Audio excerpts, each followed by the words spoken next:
7 दिन की कथा में मेरे देवाधिदेव महादेव के भगवान शिव के स्वरूपों का दर्शन आप और हम कर रहे हैं।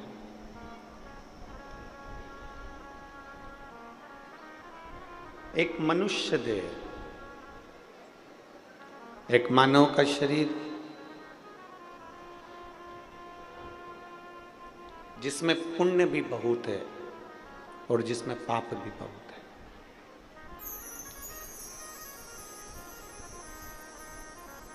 अब पसंद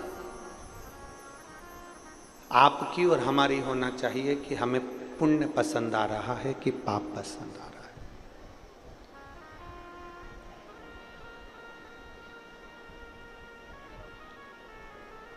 हम कितना पुण्य कर रहे हैं और हम कितना पाप कर रहे हैं। जितने भी संसार के लोग हैं ना, ये अपने पुण्य को तो गिनते हैं कि मैंने गौ माता को रोटी दी, गाय को रोटी दी, मैंने पुण्य किया।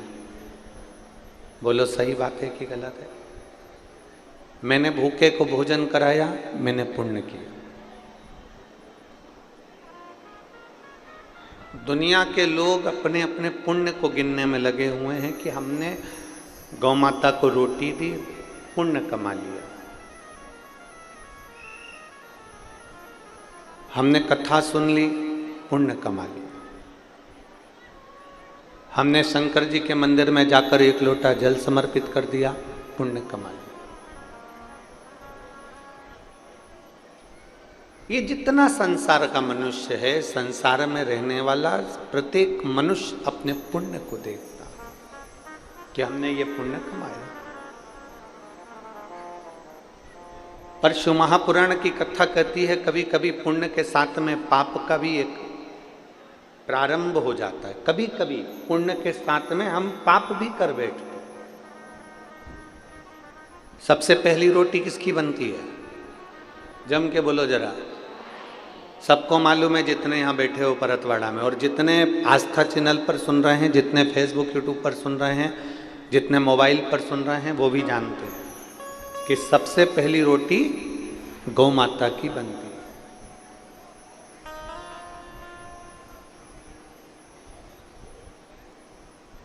झूठ मत बोलना, थोड़ा सा सत्य बोलना। सबसे पहली रोटी गौ माता की बनती है, पर सबसे आखिरी में गौ माता के मुंह में जाती है।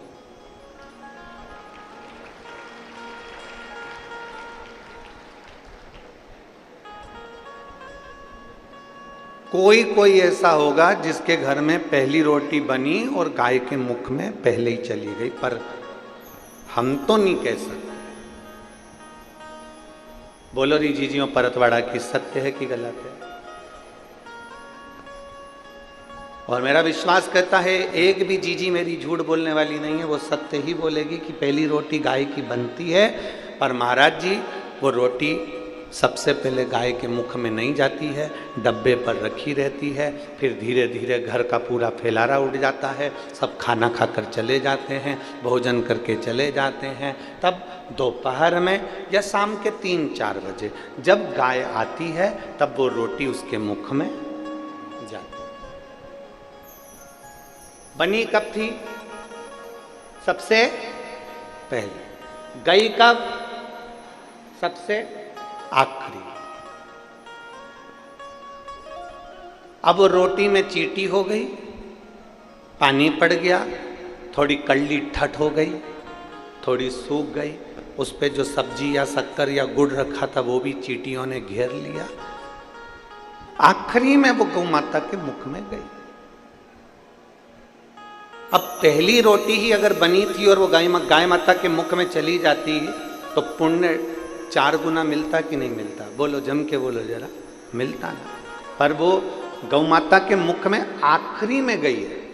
जैसे रोटी पहली बनी और आखिरी में गाय के मुख में गई, उसी तरह हमारा जीवन है। हम जब ताजी रोटी रहते हैं, छोटा बच्चा रहता है, तो कहते हैं अभी इसकी कोई पढ़ने की उम्र है, अभी कोई इसकी भगवान के भजन करने की उम्र है, अभी कोई इसकी कथा सुनने की उम्र है। हमने वो रोटी को धीरे धीरे सेक कर रख तो दिया, पर वो रोटी धीरे धीरे बढ़ते बढ़ते बढ़ते बढ़ते जब बुढ़ापा आता है, तब लोग कहते हैं कि मैंने बचपन तो गंवा दिया, जवानी गंवा दी, अधेड़ी गंवा दी, पर जो आखिरी बुढ़ापा, तब लोगों के समझ में आता है कि अब मैं बुढ़ापे में भगवान का भजन करूंगी। तो भगवान भी कहता है जब रोटी ताजी थी तब मुझे दी नहीं, और आखिरी में जब ये रोटी पूरी सड़ गई तब तू ला जाकर मुझे दे रही है, तो वो किस काम? उस रोटी का मतलब क्या? और बचपन खेल में होया, जवानी नींद भर सोया, और बुढ़ापा देख कर रोया, सिराने मौत हंसती है। बचपन खेल में खोया, जवानी नींद भर सोया, बुढ़ापा देख कर रोया, सिराने मौत हंसती है। अंत समय में जब बुढ़ापा आया तो मृत्यु भी तुम्हारे ऊपर हंस रही है कि बचपन गंवा दिया, जवानी गंवा दी, अधेड़ी गंवा दी, रोटी ताजी थी भगवान को नहीं दी, रोटी ताजी थी परमात्मा को नहीं दी, शरीर अच्छा था जब भगवान को नहीं दिया, और जब रोटी पूरी गल गई, शरीर पूरा बेकार हो गया, आंख से दिखाई नहीं दे, कान से सुनाई दे नहीं दे, मुंडा में सारा सोफा सेट निकल गया।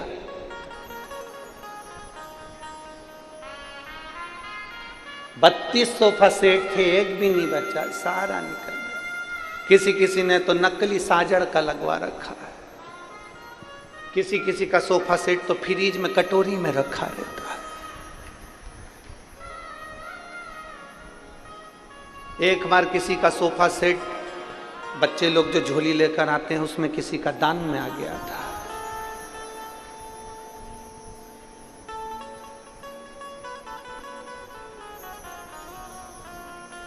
जब घर जाकर वो खोला गया पोट, एक डब्बी, तब उसमें जो सोफा सेट निकला तो राघव बोले, कहने लगे पापा देखो तो सही, पहली बार किसी ने कुछ नया गिफ्ट दिया है।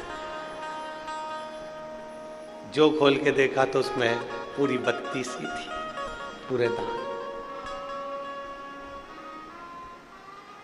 और बड़े बड़े विषय,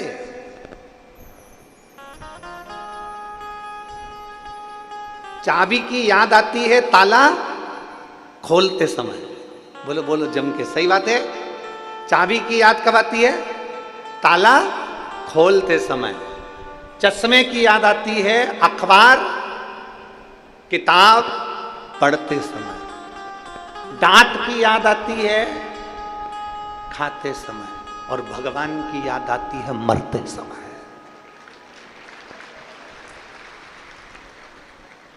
अंत समय में याद किया जाता है परमात्मा को, अंत समय में। तो भी मेरा परमात्मा तुम्हें निभा लेता, तो भी कहता कोई बात नहीं। अंत समय प्रभु आना पड़े, और वचन दिया निभाना पड़ेगा।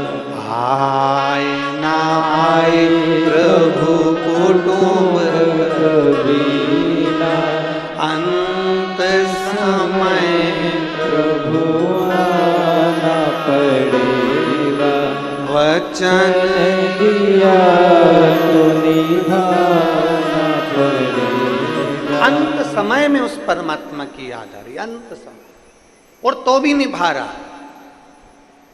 किसी ने गौ माता से पूछा, गौ माता एक बात बताओ,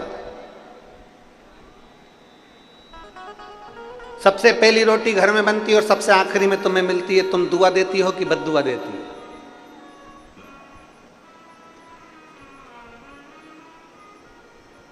सब चाय पी लें, बहुएं सब चौके में बैठ के, रसोई घर में बैठ के चाय पी ले, और आखिरी में सास की याद आई और फिर चाय देखी आई। बोलो जरा जम के। सास खाए बिना रह जाए पर बोले बिना नहीं रह सकती। आखिरी में तो सास कह ही देती है तुम ही ढसक लो।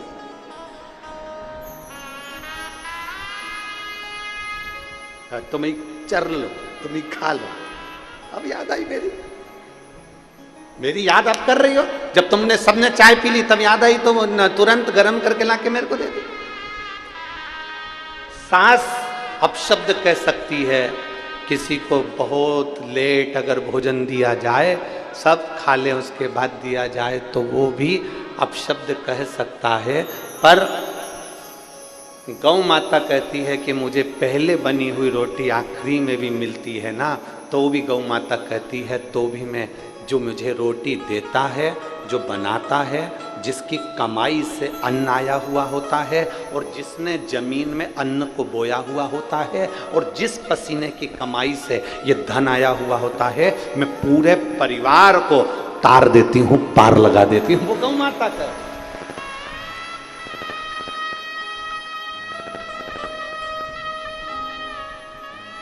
वो गौ माता।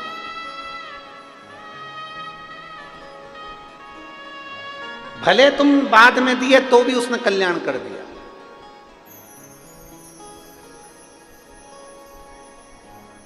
कल हमसे किसी ने एक प्रश्न किया था कि गुरुजी आजकल लोग नकली का दिखावा बहुत करते हैं, मस्तक पे चंदन लगा लेंगे, बाल बढ़ा लेंगे, त्रिपुंडा लगा लेंगे, गले में रुद्राक्ष पहन लेंगे और कितना कितना भस्मी रमा लें और कितना दिखावा करते हैं आज के ज़माने में। आप कुछ कहते नहीं हो। हमने कहा क्या कहें, शिव महापुराण की कथा तो यहाँ तक तुलसीदास जी कहते हैं कि तुलसी झूठे भगत को, तुलसी झूठे भगत को मान रखत भगवान।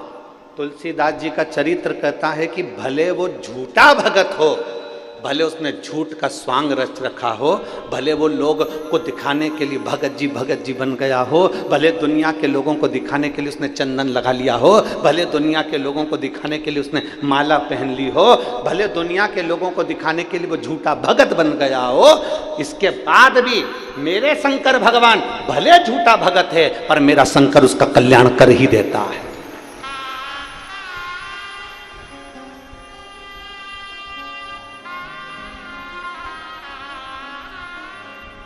तुम सच में भगवान की भक्ति करो चाहे झूठ में करो।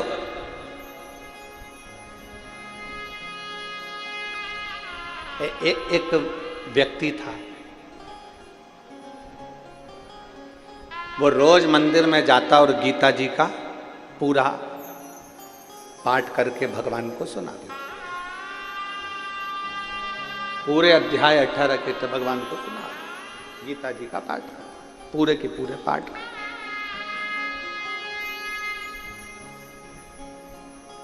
अब वो जो गीता जी थी वो पूरी संस्कृत में थी और वो जो व्यक्ति था उसको संस्कृत आती नहीं थी, तो बस वो तो जो उसमें मिल जाता वो उसको पाठ पढ़ देता और सुना देता। भगवान को पाठ करके सुनाता।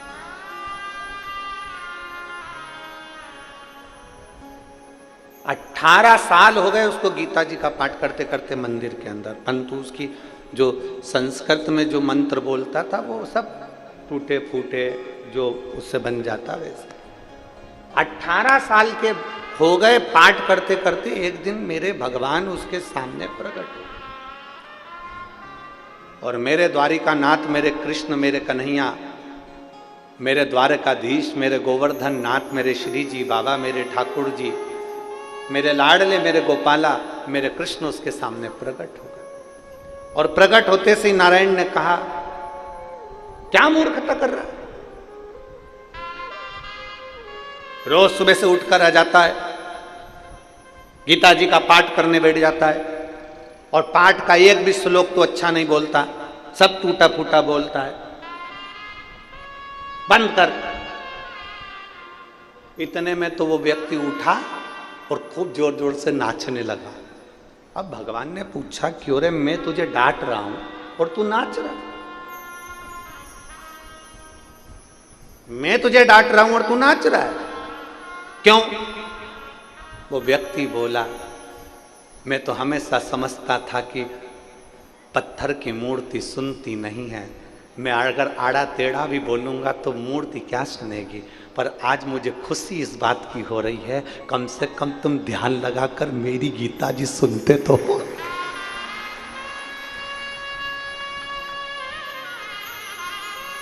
तुम ध्यान लगाकर मेरी गीता जी सुनते तो हो कि मैंने गलती क्या करी है। तुम ध्यान लगाकर सुन तो रहे हो कि मैंने क्या बोला। भगवान कृष्ण ने उस व्यक्ति को उठाया और अपने हृदय से लगा लिया। कृष्ण कहते हैं कोई झूठ से जपे चाहे सत्य से जपे, मेरा नाम जपने वाला एक दिन पार उतर ही जाता है। मरा मरा कहे सो राम निकल गया तो पार उतर गया। आप भले किसी भी भाव से जपो, पर जपो। आप किसी भी भाव से मंदिर जाओ, पर जाओ। हमसे लोग कहते हैं तुमने दुनिया के लोगों को लालची बना दिया। जो भी मंदिर जाता है कुछ ना कुछ मांगने के लिए जाता है। हम कहते हैं कैसे भी जाए, यहाँ शास्त्र कह रहा है तुलसी झूठे भगत को मान राखत भगवान। कैसे भी जाओ तुम भगवान के मंदिर तो जाओ। तुम एक लोटा लेकर जल भरकर भगवान के दरवाजे तो पहुंचो। तुम्हारी देने की आदत तो डालो कि घर से भरा हुआ लोटा लेकर रोज मंदिर में जाते हो और भगवान को देते हो। 3 दान बड़े होते हैं, कन्यादान, गौदान, जलदान। जल का दान इसलिए आप लोगों से हम हर कथा में कहते हैं कि अपने घर से आना तो पानी की कितनी बोतल लाना, 2। साथ में क्या लाना, छाता। साथ में क्या लाना, बिछाने का और ओढ़ने का। मान लो टेंट में जगह नहीं मिले तो अपनी चादर बांधी बैठ गए, छाता लगाया बैठ गए। पानी की 2 बोतल लाने का इसलिए कहते हैं कि एक बोतल का जल तो तुम पी लो और दूसरी बोतल तुम्हारी अड़ोसन पड़ोसन पीछे वाली धड़ोसन।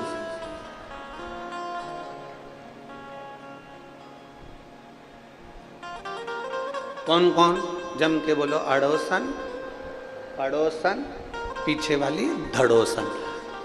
इनको वो पानी अगर प्यास लगे तो अपने घर से जो जल भर के लाए हो वो इनको दो।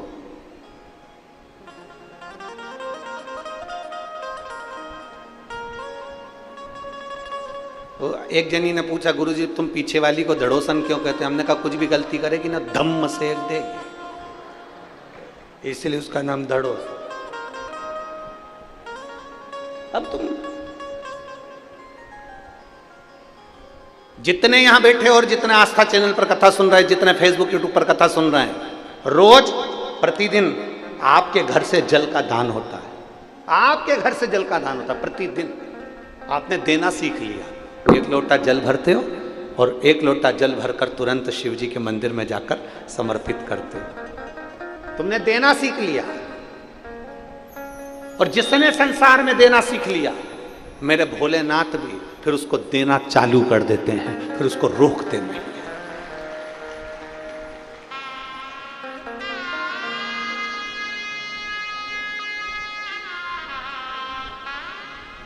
उल्टा जपो, सुल्टा जपो, अच्छा जपो, बेकार जपो, श्लोक आए तो जपो, ना आए तो जपो, भगवान का नाम कैसे भी जपो, मेरा भगवान पार जरूर करता।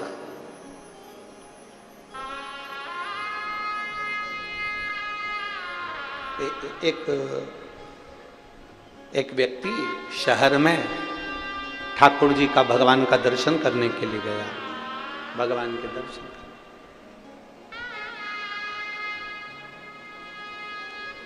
और भगवान का दर्शन करने के लिए जैसे ही भगवान के मंदिर में पहुंचा, वहाँ के पंडित जी बहुत अच्छी स्तुति गा रहे थे।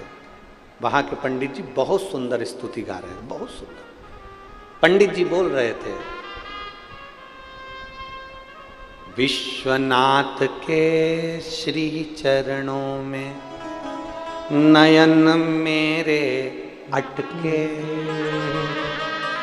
आप भी बोलो एक बार प्रेम से, विश्वनाथ के श्री चरणों में नयन मेरे अटके।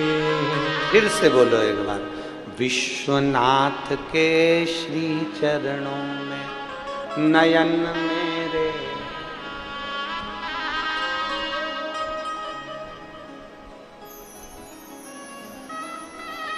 फिर से बोलो, विश्वनाथ के चरण कमल में नयन मेरे, विश्वनाथ के चरण कमल में नयन मेरे। उसने सुना, बड़ा अच्छा लगा, याद करके गांव में पहुंच गया। और जैसे ही अपने गांव में पहुंचा तो सारे गांव वालों से कहा, आज मैं लोटा भर के जल चढ़ाने जाऊंगा, ऐसी स्तुति सीख के आया हूं, सबको सुनाऊंगा, सब याद कर लेना हो।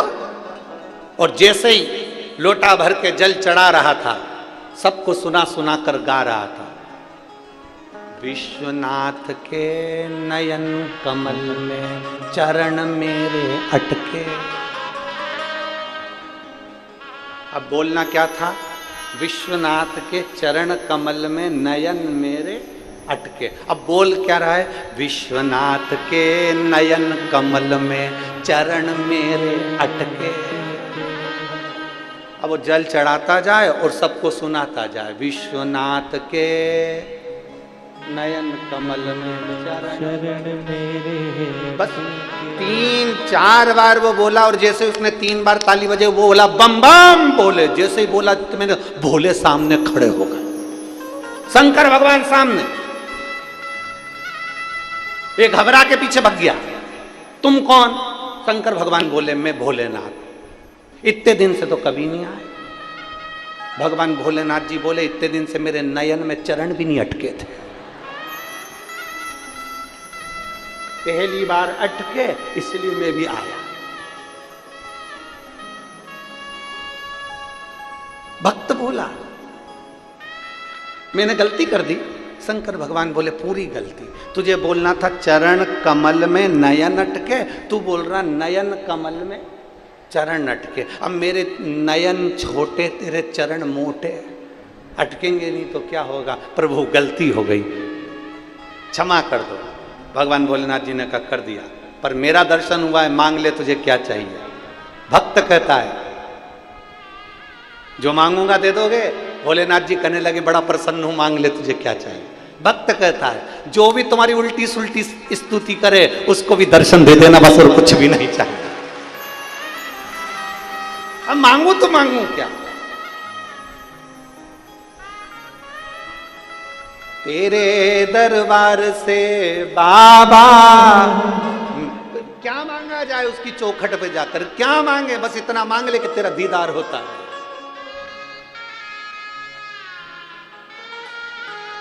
केवल तेरा दर्शन होता है, केवल तेरा।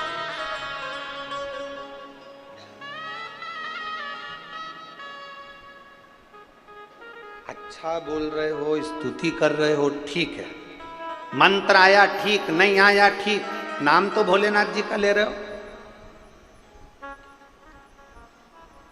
शिव की स्तुति में आप जैसा भजना चाहो वैसा मिल जाए। शंकर भगवान को आडंबर पसंद नहीं है। तुम्हारे दुनिया के लोग कितना भी आडंबर कर लें, 4 घंटे तक खूब जो आडंबर करना करो, एक साधारण सा भगत आता है, 1 लोटा जल लाता है, शिव जी को चढ़ाता है, बेलपत्री धोता है, वही बेलपत्री शिव जी को चढ़ा देता है, मंदिर की सफाई कर देता है, मंदिर का श्रृंगार कर देता है, उन्हीं चढ़े हुए फूल से ही भगवान को वापिस सजा देता है। वो अपने साथ फूल भी नहीं लाया, जो थे उसी को उठा लिया और वापिस भगवान का श्रृंगार कर दिया। इतने में तो भी मेरा शंकर प्रसन्न है। एक पत्र है,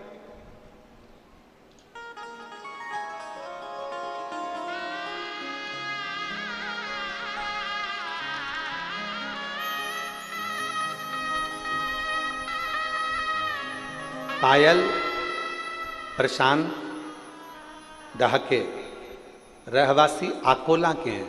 कहीं बैठे हो तो हाथ हिला सकते हो, अगर कहीं बैठे हो।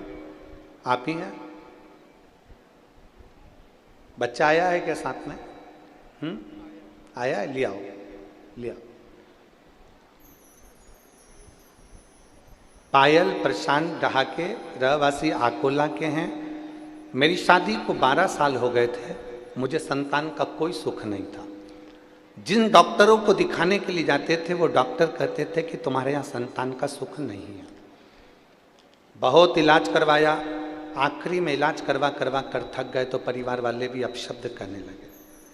कोई कुछ कहता था, कोई कुछ कहता था। एक बार केवल मोबाइल पर कथा सुनते सुनते आपके आंकड़े की जड़ का बांधने का प्रयोग मैंने करा। गुरुजी, दुनिया के लोग आपको ताना भी देते हैं, गाली भी देते हैं, अपशब्द भी कहते हैं, आड़े टेढ़ा भी बोलते हैं, पर सत्य बताए ना गुरुजी, शिव महापुराण की कथा कोई साधारण नहीं है। हम आपके मुख से श्रवण करते हैं, ऐसा लगता है शंकर हमको कथा सुना रहा है और हम उसको सुन रहे हैं। गुरुदेव, सफेद आंकड़े की जड़ का प्रयोग मात्र 5 मिनट का श्रवण करा और वो उपाय मैंने करा। अकोला में आपकी कथा थी, आप कहते हो कि पंडाल में बैठकर कथा सुनना चाहिए। मैंने पंडाल में बैठकर कथा सुनी और बाबा ने ऐसी कृपा करी गुरुदेव, जिन डॉक्टरों ने मना कर दिया था कि तेरे यहाँ संतान नहीं होगी, 12 वर्ष तक हमने हर डॉक्टर का इलाज करवाया, कोई ऐसा शहर नहीं छोड़ा जहाँ इलाज ना करवाया। बाबा की कृपा से, शंकर भगवान की दया से मेरे यहाँ पर बाबा की कृपा से संतान की प्राप्ति हुई और मेरे घर में भगवान भोलेनाथ ने उनके जैसा ही बेटा दे दिया। मैं बाबा को धन्यवाद देने के लिए आई हूँ। हमने हमारे बेटे का नाम गुरुदेव शिव रखा है। मैं आपको प्रणाम करती हूँ और बाबा से बस एक बेलपत्र की चाह करती हूँ। श्री शिवाय। शिव तत्व की प्राप्ति ओ घड़ी।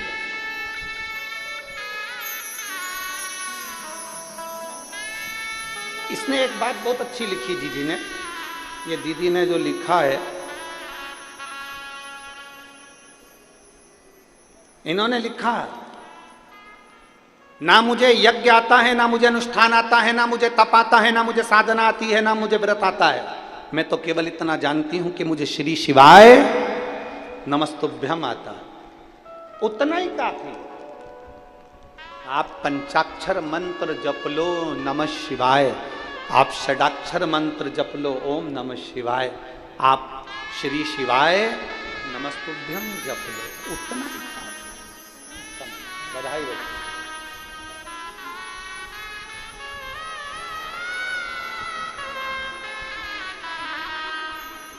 बाबा की शंभो।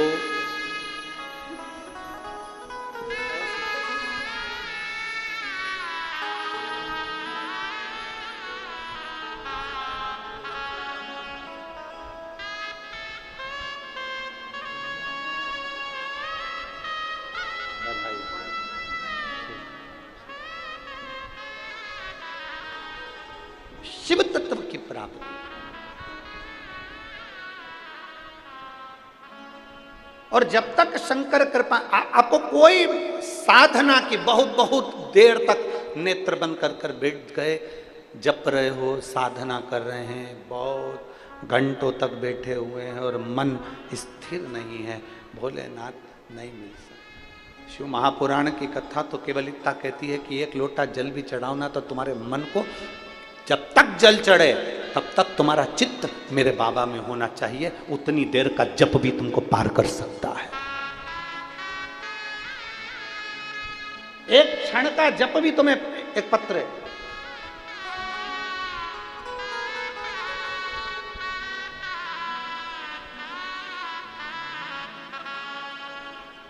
मेरा नाम संगीता आकुलकर है। कहीं बैठी हो संगीता जी? आकुलकर। मेरा नाम संगीता आकोलकर है। मैं जिला अमरावती, तहसील चांदूर बाजार में करनाहा की रहने वाली हूँ। चांदूर बाजार करनाहा की रहने वाली हूँ। कहीं बैठी हो? हाथ हिलाओ एक बार, आ जाओ, एक बेलपत्र ले जाना, आ जाओ। पति आए हैं क्या साथ में? पति आए हैं साथ में? हिलाओ हाथ।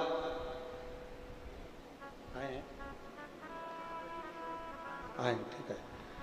मैं जिला अमरावती, तहसील चांदूर बाजार की रहने वाली हूं। मेरा नाम संगीता आकुलकर है। एक लोटे जल का मैं क्या वर्णन करूं गुरुदेव। मेरे पति की अचानक तबीयत खराब हो गई और हमने नागपुर के डॉक्टरों को दिखाया। पत्र को आप एलईडीओं पर पढ़ सकते हैं। नागपुर के डॉक्टरों को दिखाया, उन्होंने जांच की और उसमें ब्रोन कैंसर बताया। जब बोन कैंसर बताया, सुनने के बाद हम पाँव के नीचे से जमीन खसक गई गुरुदेव। और मेरे जमाई, हमने बहुत से डॉक्टरों को दिखाया, सब डॉक्टरों ने 2 महीने की गारंटी बताई, क्योंकि कैंसर पूरे शरीर में फैल चुका था। बोन कैंसर था, पूरे शरीर में फैल चुका था। एक डॉक्टर के पास कीमो चालू किया और फिर एक दिन टीवी पर आपकी कथा चल रही थी। हमने कथा सुनी। आपने उस कथा में कहा था कि शंकर को चढ़ाया गया जल और एक रुद्राक्ष का जल शंकर को जो समर्पित करते हैं, उसका पानी पीने पर रोग से निवारण होता है। शंकर जी पे चढ़ी हुई बेलपत्र नंदी के पास बैठकर कुंदकेश्वर महादेव का नाम लेकर खाने से रोग का निवारण होता है। पहले विश्वास नहीं हुआ, मेरे दामाद को भी विश्वास नहीं हुआ, क्या ऐसा हो सकता है? पर हमने तुरंत केवल एक कीमो लिया, उसके बाद कीमो ना लेकर हम सीधे घर आ गए और हमने शंकर भगवान पे चढ़ी हुई बेलपत्र और शंकर जी पे चढ़े हुए जल को पीना प्रारंभ करा। रुद्राक्ष मंगवाया, उस रुद्राक्ष के जल को पीना प्रारंभ करा। और गुरुदेव, मैं बाबा को आज धन्यवाद देने के लिए आई हूँ कि हमने जब दूसरी बार जांच कराई तो कैंसर पूरी तरह से ठीक हो गया था। मैं बाबा को नमन करने के लिए, मैं शिव को नमन करने के लिए आई। एक लाइन बहुत अच्छी लिखी है, आप भी साथ में गुनगुनाएंगे। अकाल मृत्यु वो मरे जो काम करे चंडाल का, और काल उसका क्या बिगाड़े जो भक्त हो महाकाल। जो शिव की आराधना कर रहा हो,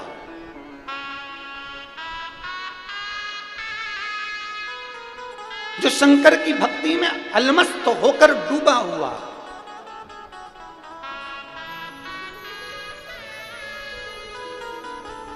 एक लोटा जल आप जब देवाधिदेव महादेव को चढ़ाओ तो तुम्हारी चित्त और वृत्ति दोनों शिव में होना चाहिए। कई घंटों का बैठकर जब तक करने का हम नहीं कहते। हमने आज तक अपने व्यासपीठ से नहीं कहा कि बहुत घंटों तक बैठे रहो। हम तो कहते हैं जितनी देर जल चढ़ा उतनी देर मन बढ़ा। आ जाओ,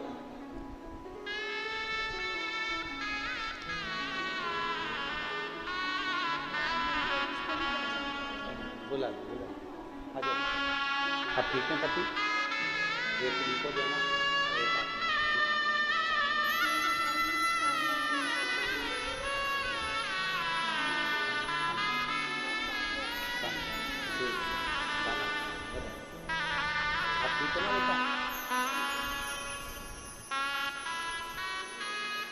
और खाली ना जाता कोई दर से तुम्हारे, खाली ना जाता कोई दर से तुम्हारे। मैं भी खड़ी हूँ नंदी बाहे पसारे, अपने हृदय से लगा लो गिरा जा रहा हो, उठा लो। अब बहुत घंटों तक भगवान के पास नहीं बैठना है हमको, केवल जब जल चढ़ा रहे हो एक क्षण की चित्तवृत्ति शिव से जोड़ लें। एक क्षण बस हमारा शंकर का हो, शंकर हमारा। पहले की शादियों का स्मरण करेंगे हम, ये बात पहले भी बोल चुके हैं। पुराने समय की शादी और आज की शादी में अंतर है। आज के ज़माने में लड़के को लड़की दिखाई जाती है, लड़की को लड़का दिखाया जाता है, होटल में मिलाया जाता है, बात पक्की करी जाती है, फिर रात्रि को 9 बजे से लेकर 2:30 बजे तक फोन पे बात चल। बोलो सही है? अरे बोलो तो ठीक है। 2-3 महीना कम से कम बात चलती है, दोनों एक साथ घूमने भी जाते हैं। फिर आजकल तो वो कौन सी एक वो हो गई है भगवान, जिसमें फोटो खिंचवाते हैं बहुत सारे, प्री वेडिंग, फिर उसमें भी मिलते जुलते हैं। इतने फोटो खींचे ढेर सारे, 2:30 बजे तक लगे रहे, 2:30 बजे तक लगे रहे और 2.5 साल नहीं टिक पाए। 2.5 साल में अदालत में केस पहुंच गया। जो इतना अच्छा लग रहा था कि तुम्हारे बिना रह नहीं सकती, अब उससे कहती तेरा मुंह नहीं देख सकती।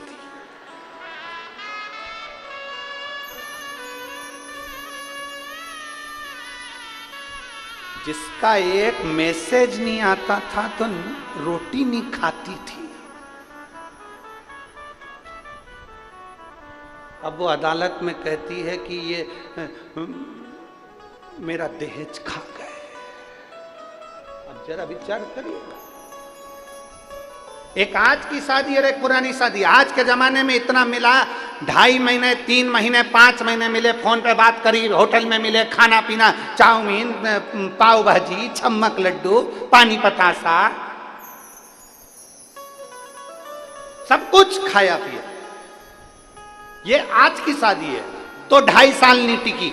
और एक पुरानी शादी, न लड़के ने लड़की को देखा था, न लड़की ने लड़के को देखा था। केवल लड़की चाय की ट्रे लेकर आई थी, नीचे रखी, इतनी देर में लड़के ने लड़की को देखा, लड़के ने लड़की को देखा, दोनों की निगाह मिली, लड़की अंदर चली गई, ना पूछा ना ताछा, विवाह पक्का हो गया। और आज तक देख लो, आज तक वो विवाह, हमारे श्री ओम प्रकाश जी को देख लो, हमारे श्री प्रकाश नंद किशोर जी को देख लो, अभी तक टिका है। Old is gold. और यहाँ कई मेरी माताएं बैठी है कुर्सियों पे, बुजुर्ग बुजुर्ग, इतना पल्लू ले लेके बैठी, इनसे पूछो आज तक टिका है वो संबंध, आज तक टिक रहा है। जिसने देखा ही नहीं था, जो मिला ही नहीं था, ना फोन पे बात हुई थी, ना कोई व्यवहार, केवल एक क्षण निगाह मिली और विवाह पक्का हो गया, 7 जन्म तक निभ रहा है। मेरे शंकर भगवान की कथा भी ये कहती है, घंटों तक महादेव के पास नहीं बैठना, बस एक क्षण नेत्र मिला लो, तुम शिव के और शिव तुम्हारा हो। तुम शिव के और शिव तुम्हारा, एक क्षण बस केवल देखा, ना जी भर के देखा, ना कोई बात की, बड़ी यार जो थी मुलाकात की। मेरे महादेव से एक क्षण की मुलाकात कर लीजिए, एक क्षण। मेरे देवाधिदेव महादेव को एक क्षण देख लीजिए। जब जल चढ़ाओ तुम्हारी चित्तवृत्ति शिव में हो, जब जल चढ़ाओ तुम्हारा मन शंकर में हो, फिर कहीं नहीं देखना। पड़ोसन कुछ भी कह रही हो, पड़ोसन कुछ भी कर रही हो, आसपास के लोग कुछ भी कर रहे हो, अपन अपना काम करो। जल चढ़ाया, भगवान का श्रृंगार करा, मंदिर का पूजन करा। कई माताएं झगड़ा भी करती है, अब भी मैंने श्रृंगार करा था और तू पानी डाल के चली गई। मैंने अब भी श्रृंगार करा था और तूने पानी डाल दिया। कई माताएं झगड़ा करती है, नहीं, उसका काम है श्रृंगार करना, तेरा काम है श्रृंगार करना, सामने वाली का काम है पानी डालना।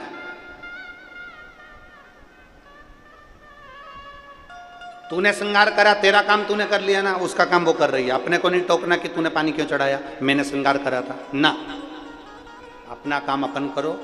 अपन ने बाबा को सजा दिया, श्रृंगार कर दिया, उससे लाड़ लड़ा लिया। अब उसकी मर्जी, वो भोलेनाथ किसको बुलाता है, कौन से जल चढ़वाता है, ये उसके ऊपर।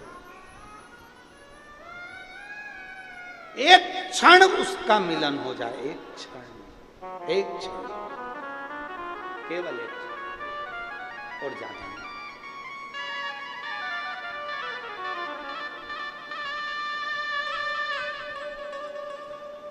वो हम एक लाइन पहले गुनगुनाते थे, गाएंगे नहीं बेस, केवल गुनगुना लेंगे। हो हम पहले बहुत गुनगुनाते थे।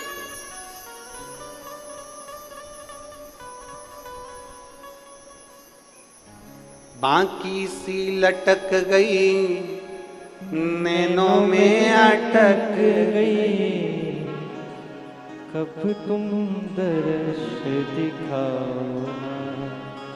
बाकी सी लटक गई, नैनों में अटक गई, कब तुम दर्श दिखाओ। ओ काशी के भोलेनाथ, मने थारी याद सतावे। ओ काशी के भोलेनाथ, मने थारी याद सतावे। हिच क्या ना रोके भोलेनाथ, हिच क्या ना रोके भोलेनाथ, मने थारी याद सतावे। ओ काशी के भोलेनाथ, मने थारी याद सतावे। एक क्षण के लिए उसको याद कर लो, एक पल के लिए उसको याद कर लो, और केवल निगाह मिले उतनी देर बहुत।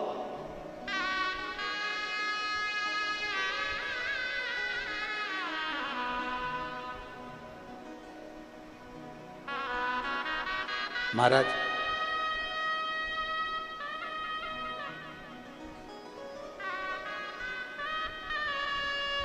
वो कहते हैं ना,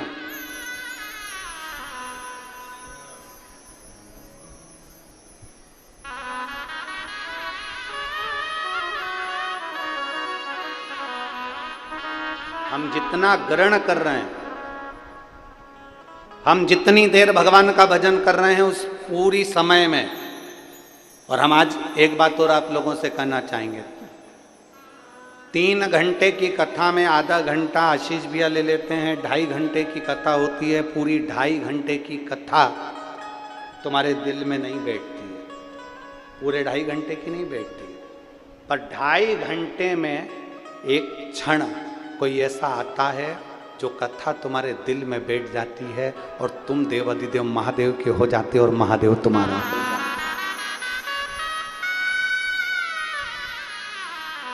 कई लोग कहते हैं गुरुजी कोई जरूरी है क्या सबके हृदय में शंकर बैठेगा? हम कहते हैं पानी बरस रहा है, बाहर निकले हो तो गीले तो हो गए, बस ये है कि अंदर तक गीले नहीं हुए तो बाहर से हो गए, कोई अंदर से हो गया, कोई बाहर से हो गया। उसी तरह शिव महापुराण की कथा अगर बरस रही है, और जो कथा के पंडाल में पहुंचा है, जो कथा के पंडाल के सामने पहुंचा है, जो टीवी पर सुन रहा है, जो मोबाइल पर सुन रहा है, जो फेसबुक यूट्यूब पर सुन रहा है, जो पंडाल के बाहर या अंदर बैठकर सुन रहे हैं, बाबा देवाधिदेव महादेव की कथा में थोड़े न थोड़े गीले तो जरूर होंगे। मेरा बाबा तुम्हारा कल्याण तो जरूर करेगा, निश्चित है वो करेगा जरूर। मेरा शंभू तुम्हारा कल्याण जरूर करेगा, ये पक्का, क्योंकि तुम थोड़े ना थोड़े उसमें रमे हो।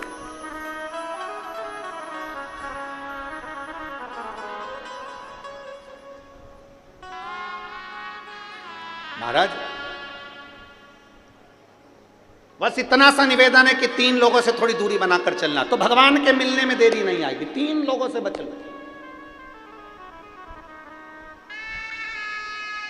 पहला लालची, दूसरा आलसी, और तीसरा दोगला। जम के बोलो कौन कौन? 3 लोगों से बचने का प्रयास करना। पहला लालची, जिसके अंदर बहुत लालच भरा हो, नहीं मैं मंदिर जाऊंगा, मेरे पास में ये आएगा, मैं ऐसा करूंगा, मेरे पास में धन कमाई होगी, ऐसा होगा वैसा होगा। ना बाबू, लालच में कभी भगवान को मत रिझाना। अगर भगवान के दरवाजे पर जा रहे हो ना, तो ये सोच कर जाना, शिव पुराण में जा रहे हो ना, ये सोच कर जाना कि बाबा ने अपनी डायरी में तुम्हारा नाम लिख के रखा होगा, इसलिए तुमको कथा में बुलाया होगा। शादी में पत्रिका छपवाते हो, पूरे परतवाड़ा को बांटते हो क्या? अरे बोलो तो जम के, नहीं। तुम्हारा मन होता है तुम उसका नाम लिखते हो, भैरू सिंह, राम किशन, रामलाल, ये कमलाबाई, बिमलाबाई, जो तुम्हारा मन पड़ता है तुम उसको बुलाते हो। अब यहाँ इतने लोग बैठे हैं, क्या पूरे परतवाड़ा के लोग यहीं मिल जाएंगे क्या? जम के बोलो, क्या पूरे परतवाड़ा के लोग यहाँ पर आए हैं? नहीं।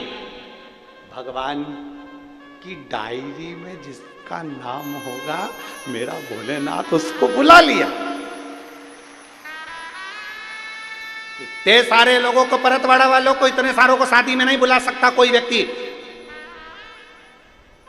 जिससे उसकी पहचान है उसको बुलाया जाएगा, जिसका उसको कल्याण करना है उसको बुलाया जाएगा, जिसको साड़ी देना है, जिसको गिफ्ट देना है, जिसको आजकल तो महिला संगीत भी अलग से होता है, महिला संगीत में भी उसको बुलाते हैं जिनको गिफ्ट देना होता है, नहीं तो बुलाते। और वो भी देख लेते हैं, देवरानी जेठानी दोनों आई हैं तो हम एक ही देंगे, हो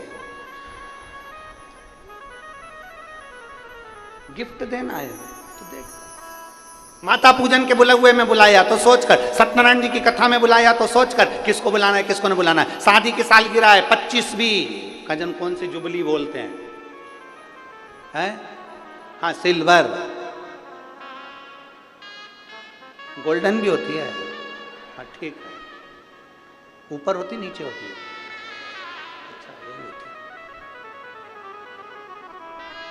अब बुलाया, अब जान दो सिल्वर और गोल्डन, अपन तो ये बात करो कि शादी की सालगिरह है और उसमें तुमने बुलाया तो पूरे सबको बुला लिया? नहीं, उसको बुलाया जो आएगा हम उसको रिटर्न गिफ्ट देंगे। तो रिटर्न गिफ्ट जिसको देना है, जिसको हमें सामान देना है, साड़ी देना है, उसी को बुलाया जाता है। उसी तरह मेरा भोलेनाथ अपनी शिव महापुराण की कथा में उसी को बुलाता है जिसको रिटर्न गिफ्ट देना होता है। Return gift. और खाली ना जाता कोई दर से तुम्हारे, खाली ना जाता कोई दर से तुम्हारे, मैं भी खड़ी हूँ नंदी बाहे फसारे। रिटर्न गिफ्ट एक पत्र है।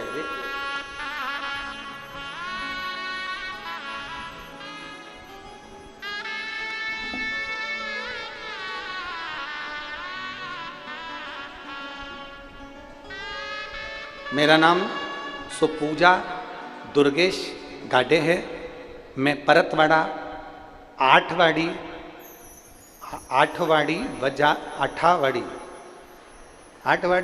ठीक तुम समझ जाना हो। मैं परतवाड़ा बाजार पेंशनपुरा की निवासी हूँ। कहीं बैठी हैं? कहीं बैठी हो तो हाथ हिला सकती हो। आप ही हैं? बच्चा लाए हो साथ में? लिया लिया। मेरा नाम सुपूजा दुर्गेश गाठे। मैं परतवाड़ा बाजार पेंशनपुरा की रहने वाली हूँ। मुझे बाबा की ऐसी कृपा हुई है गुरुदेव, कई साल शादी के हो गए थे, संतान का सुख नहीं था। परिवार वालों ने मेरा हॉस्पिटल में इलाज भी करवाया, हम पति पत्नी की रिपोर्ट भी नॉर्मल आई, पर संतान का कोई सुख नहीं हो पा रहा था। तब शिव जी पे भरोसा करा, और सबसे ज्यादा भरोसा आप जो बताते हो तो आपकी वाणी पर करा। हमने पशुपतिनाथ का व्रत किया, और पशुपतिनाथ का व्रत करने के बाद भी हमने जब डॉक्टर को दिखाया तो हमारी कोई रिपोर्ट सही नहीं आई। फिर वापिस फिर पशुपति व्रत किया, और बाबा की कृपा से देवाधिदेव महादेव ने मेरा गर्भ बाबा के आशीर्वाद से ठहर गया। कुछ समय के बाद पता चला कि बच्चे की धड़कन ही नहीं है। एक तो इतने साल के बाद तो बच्चा हो रहा और बच्चे की धड़कन नहीं। घर में खुशी इतनी थी कि बच्चा आ गया, इतने साल के बाद बच्चा भगवान ने दिया, पर उसकी धड़कन नहीं थी। जब बच्चे की धड़कन नहीं, डॉक्टरों ने कह दिया ये बच्चा मत रखिए क्योंकि इसकी धड़कन नहीं है। हम सब दुखी हो गए। तब मेरी सासू माँ ने हिम्मत देते हुए और भोले बाबा पर भरोसा करते हुए मेरी सासू माँ ने कहा तो चिंता मत कर। वो सीहोर वाला महाराज कहता है कि अगर भोलेनाथ ने दिया है ना तो उसका बाल बांका नहीं हो सकता, तू क्यों चिंता करती है। मेरी सासू माँ ने मुझे हिम्मत दी और हम बाबा पर भरोसा कर कर शंकर जी के मंदिर में बैठकर शिव जी को जल चढ़ाकर नंदी के पास बैठकर उस जल को पीने लगे। बच्चे की धड़कन नहीं थी। दूसरी बार जांच कराने के लिए वापिस हॉस्पिटल पहुंच गए। जब दूसरी बार जांच हुई तो डॉक्टर भी आश्चर्य में पड़ गया कि बच्चे की धड़कन वापिस आ चुकी थी और बच्चे की धड़कन वापिस आ गई। और मुझे बाबा की कृपा से, बाबा ने ऐसी कृपा करी गुरुदेव, और मेरे यहाँ पुत्र रत्न की प्राप्ति हुई। मैं बाबा को धन्यवाद देने के लिए यहाँ आई। शिव तत्व की प्राप्ति, शंभु ओघड़ी त्रिकालदर्शी शिव, जिसको रिटर्न गिफ्ट देना है बाबा को, बाबा उसी को बुलाता है। मंदिर भी उसी को बुलाएगा और कथा में भी उसी को।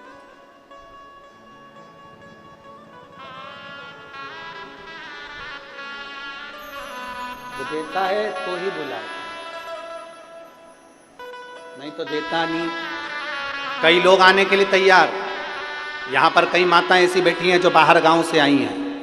बाहर गांव से आने वाली माताएं जब चलती है तो रात्रि में प्लानिंग करती है कौन कौन चलेगा। उसमें 4-5 माताओं का नाम होता है। आते आते 1-2 माताएं तो कम हो ही जाती है, उनकी जगह दूसरी आ जाती है। क्यों? क्योंकि बाबा को रिटर्न गिफ्ट नहीं देना होगा, इसलिए बाबा यहां तक बुलाता भी नहीं है।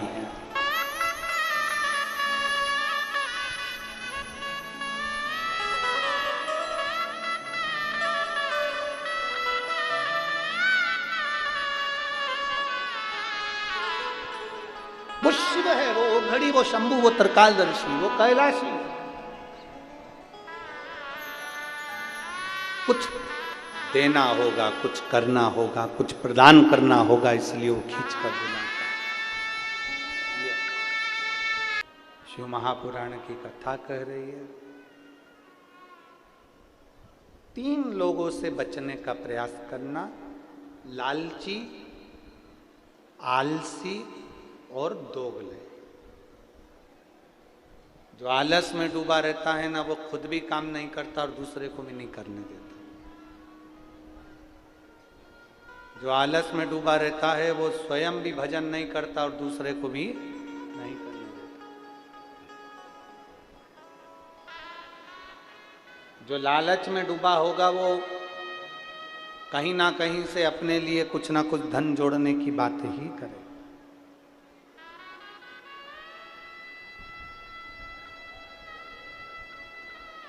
और कितना भी धन मिल जाए, कितना। शिव महापुराण की कथा कहती है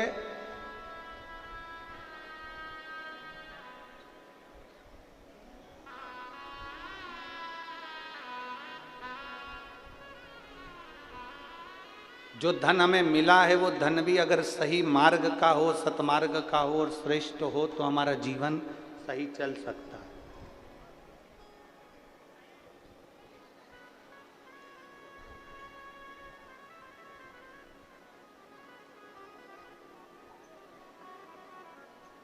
तीन तरह का धन बचाना भी कठिन है महाराज। शिव महापुराण ये भी कहती है 3 जगह का धन बड़ी मुश्किल से बचता है। अगर इनका धन अपने पास में है तो उसके लिए भजन का बल बढ़ाना जरूरी है, भगवान का भजन करना जरूरी है। 3 जगह का धन बचाना बड़ा कठिन काम है और उसका भजन बढ़ाना पड़ता है। 3 जगह का धन, पहला नानी का धन, दूसरा बेईमानी का धन और तीसरा जजमानी का धन। बड़ी कठिनाई से पचता है, धीरे धीरे पचाना पड़ता है।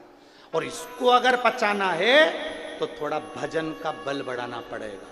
कभी ये मत सोचना कि नाना नानी के घर पर गए तो इनकी पूरी प्रॉपर्टी हमको मिल जाए। वो मिल तो जाती है पर पचाना भारी पड़ जाता है। इसलिए प्रयास करना, भोलेनाथ जी से कहना हमें हमारे भाग्य का देना, हमें दूसरे के भाग्य का नहीं चाहिए।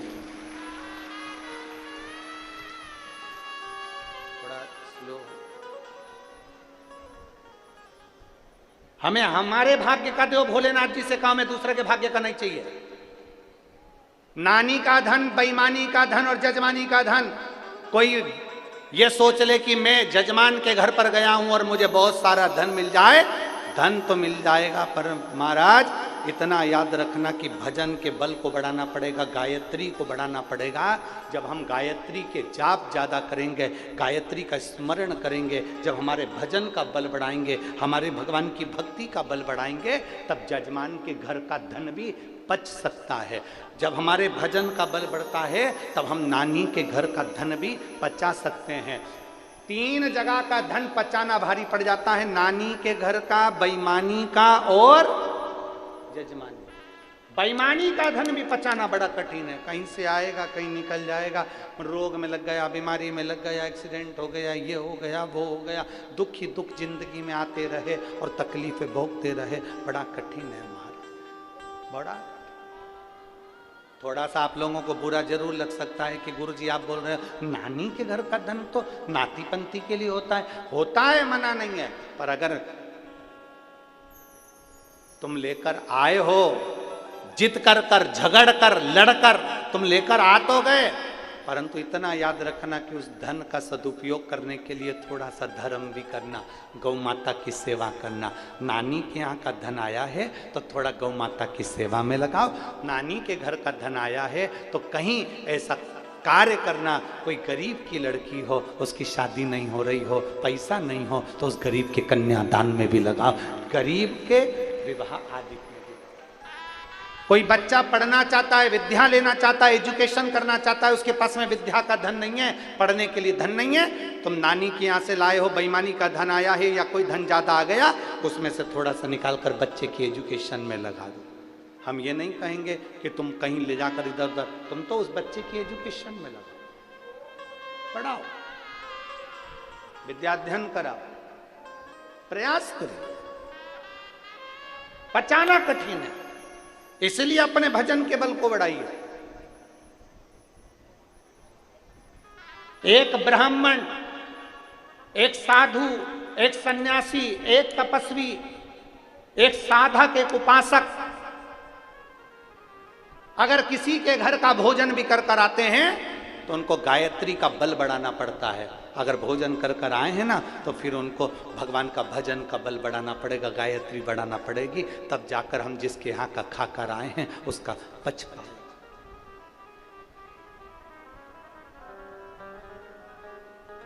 आप सबको मालूम है 7 दिन की कथा में से 4 दिन हम किसी से नहीं मिलते, और यहाँ जजमान बैठे हैं जिनके घर पर हम ठहरे, यजमान पत्नी भी बैठी हुई, इनसे पूछो, प्रकाश नंद किशोर जी से, उनकी धर्म पत्नी जी बैठी हुई हैं, लता जी उनसे पूछिए, या फिर श्री ओम प्रकाश जी बैठे हैं उनसे पूछिए, या उनकी धर्म पत्नी बैठी हैं सीमा जी, उनसे पूछिए, क्या गुरु जी इनसे मिले?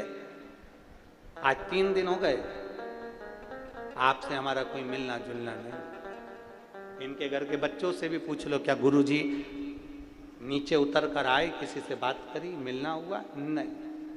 हमारे ठाकुर जी की सेवा, हमारा जो शिवलिंग है उसकी आराधना, हमारे शालिग्राम भगवान है उसकी पूजन, और अपना पाठ और आराधना, अपना भजन का बल बढ़ाओ, क्योंकि जिनके यहाँ पर ठहरे हैं अगर हम उनका भोजन कर रहे हैं तो अपने भजन का बल बढ़ेगा, तो जिनके यहाँ पर ठहरे हैं मेरा भोलेनाथ उनकी भी कृपा करता हुआ आगे अग्रण्यता।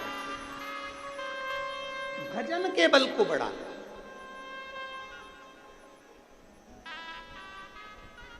किसी भंडारे में से भोजन कर कर जाओ तो भजन के बल को बढ़ाओ। शिव महापुराण में आए हो, भंडारे का अगर भोजन कर रहे हो तो भजन का बल बढ़ाना। अपने घर जाना, जाने के बाद में शंकर जी को 1 लोटा जल चढ़ाना प्रारंभ करना, श्री शिवाय नमस्तुभ्यम बोलना प्रारंभ करना, क्योंकि हमने अन्न खाया है तो अपने भजन के बल को बढ़ाएंगे हम। अपने भजन के बल को बढ़ाएंगे, कैसा भी करो,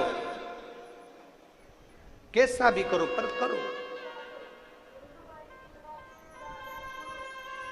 बहुत कठिन में पछता है हम, बहुत।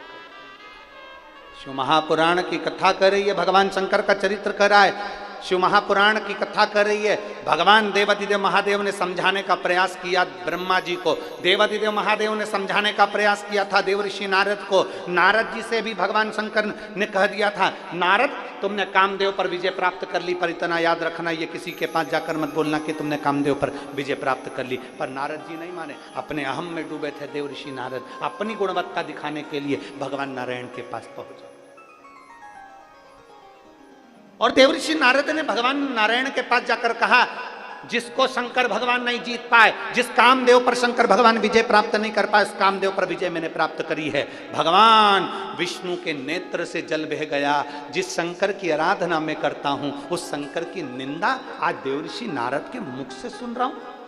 शिव महापुराण की कथा कहती है, शंकर की निंदा करने वाला और शंकर की निंदा सुनने वाला, इन दोनों को पशु की योनि मिलती है, इन दोनों को पशु का मुख मिलता है। और हुआ, देवऋषि नारद जी ने भगवान शंकर जी की निंदा कर दी थी, इसलिए बंदर का मुंह लगा था, और भगवान नारायण ने शंकर जी की निंदा सुन ली थी, इसलिए घोड़े का मुंह लगा था। हयग्रीव अवतार हो, कोई निंदा कर रहा है शंकर जी की। और एक और बात अपने भीतर उतार कर रखना, शिव खुद की निंदा सहन कर लेते हैं, शंकर खुद का अपमान सहन कर लेते हैं, पर शंकर अपने भक्त का अपमान कभी सहन नहीं कर पाते हैं। उसका जवाब तो मेरा देवादिदेव महादेव देता जरूर है, थोड़ा देरी से देता है, पर देता जरूर है। शिव खुद के अपमान का जवाब भले ना देंगे, शंकर अपना अपमान सहन कर लेंगे। शिव अपना अपमान सहन कर सकते हैं, पर अपने भक्त का अपमान सहन नहीं कर सकते। उसका जवाब देवादिदेव महादेव देता है। समय आता है, समय की प्रतीक्षा करना चाहिए। इसलिए बार बार कहते हैं, मत बुरे कर्म कर बंदे वरना पछताएगा, भगवान की आंखों से तो बच नहीं पाएगा, तू बच नहीं पाएगा। अरे ओ अज्ञानी मत करना रानी, तेरे कर्म का फल भी तू ही पाएगा, जैसा किया तूने तेरे आगे आएगा। मत बुरे कर्म कर बंदे वरना पछताएगा, भगवान की आंखों से तो बच नहीं पाएगा, तू बच नहीं पाएगा। प्रयास करिए।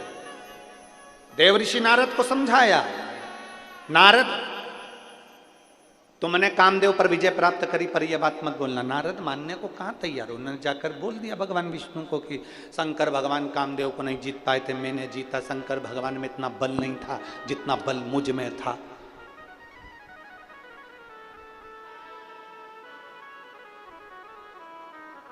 तुम कितने बड़े भी ज्ञानी बन जाओ, तुम कितने बड़े भी धनपति बन जाओ, तुम कितने बड़े भी करोड़पति अरबपति बन जाओ, पर शिव महापुराण की कथा कहती है, कभी भी अपने धन का नशा मत बताना, कभी अपने ज्ञान का अभिमान प्रदर्शित मत करना। तुम कितने बड़े भी ज्ञानी बन जाओ, ज्ञानी जो पुरुष होता है वो देखता है मौन रहकर, मेरे शंकर जैसा चुप रहकर धारण करते जाता है, धारण करते जाता है। अगर तुम बहुत ज्ञानी हो और अपने ज्ञान का दिखावा कर रहे हो, तो तुम ये केवल आडंबर कर रहे हो, केवल आडंबर। तुम ज्ञानी हो, तुम में बहुत ज्ञान है, और तुम अगर उस ज्ञान का दिखावा कर रहे हो तो आडंबर कर रहे हो। दिखाना किसको चाहते हो, किसको बताना चाहते हो? तुम शंकर भगवान के बहुत बड़े भगत हो, तुम शिव जी को एक लोटा जल चढ़ाते हो, तुम शंकर जी के मंदिर जाते हो, तुम शंकर भगवान की आराधना करते हो, तुम श्री शिवाय नमस्तुभ्यम का जाप करते हो। मेरा निवेदन है जीजियों, मेरे जीजाओ, निवेदन है आपसे, कभी इसका आडंबर मत करना कि मैं 1 महीने से मंदिर जा रही हूँ, कि मैं 4 महीने से जा रही हूँ, कि मैं 6 महीने से जा रही हूँ। बाबा भोलेनाथ जी को धन्यवाद देना कि तूने मेरा शरीर अच्छा रखा है, इसलिए तेरे दरवाजे पर आ रही है।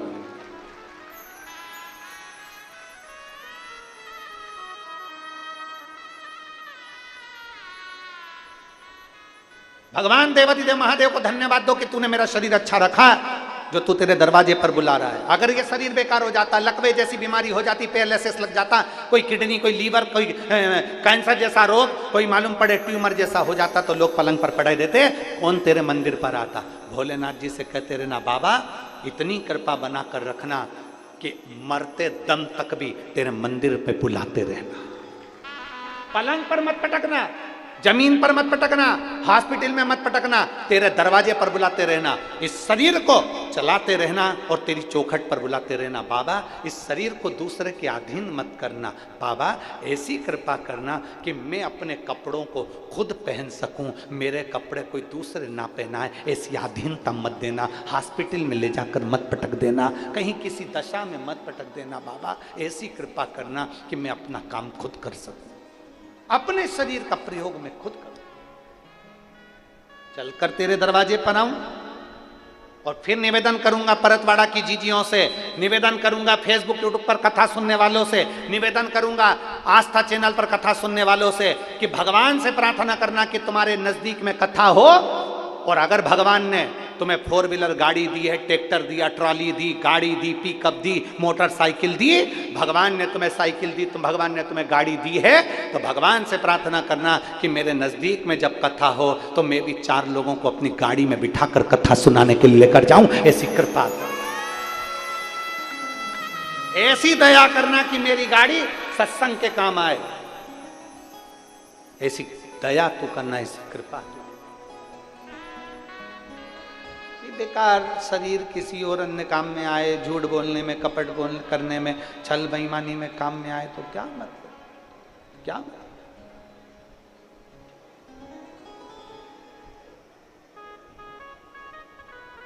शिव की भक्ति में मन लग जाए, शिव की आराधना। और किस्मत वाले हो, परतवाड़ा वालों, अभी कथा 6 तारीख से चालू हुई है, सुबह 9:30 बजे से 12:30 बजे तक चलती है, 12 तारीख को विराम हो जाएगी। आज कौन सी तारीख हो गई? कितने दिन की कथा और बची है? 4 दिन। 12 तारीख को विराम हो जाएगी। 16 तारीख से कुरुद छत्तीसगढ़ में शिव महापुराण की कथा दोपहर में 2 बजे से 5 बजे तक प्रारंभ हो जाएगी। ये 12 तारीख को विराम होगी और 16 मई से छत्तीसगढ़ कुरुद में कथा प्रारंभ हो जाएगी दोपहर 2 बजे से 5 बजे। उस कथा का नाम हमने दिया गौरी शंकर शिवपुराण।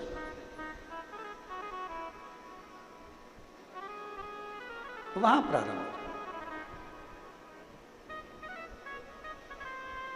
मिले मौका अपने नजदीक में, भगवान से कहना ये शरीर ऐसा बनाकर रखना तेरी कथा में पहुंचता रहे। एक पत्र है, पत्र थोड़ा लंबा ज्यादा है पर अच्छा है। योगिता शिवलाल सोजारे, मुकाम बागडोह, शहनूर, पोस्ट पत्थरोट, तहसील अचलपुर, जिला अमरावती। कहीं बैठी हो तो हाथ हिला सकती हैं, अगर कहीं बैठी हो तो हाथ हिला सकती हैं। योगिता शिवलाल सोजारे, मुकाम बागडोह, शहानूर, पत्थरोट, तहसील अचलपुर, जिला अमरावती। मेरा मोबाइल नंबर ये है। कहीं बैठी हैं? अच्छा दिख गए हो। श्री शिवाय नमस्ते। आ जाओ, एक बेलपत्र ले जाना, आ जाइए।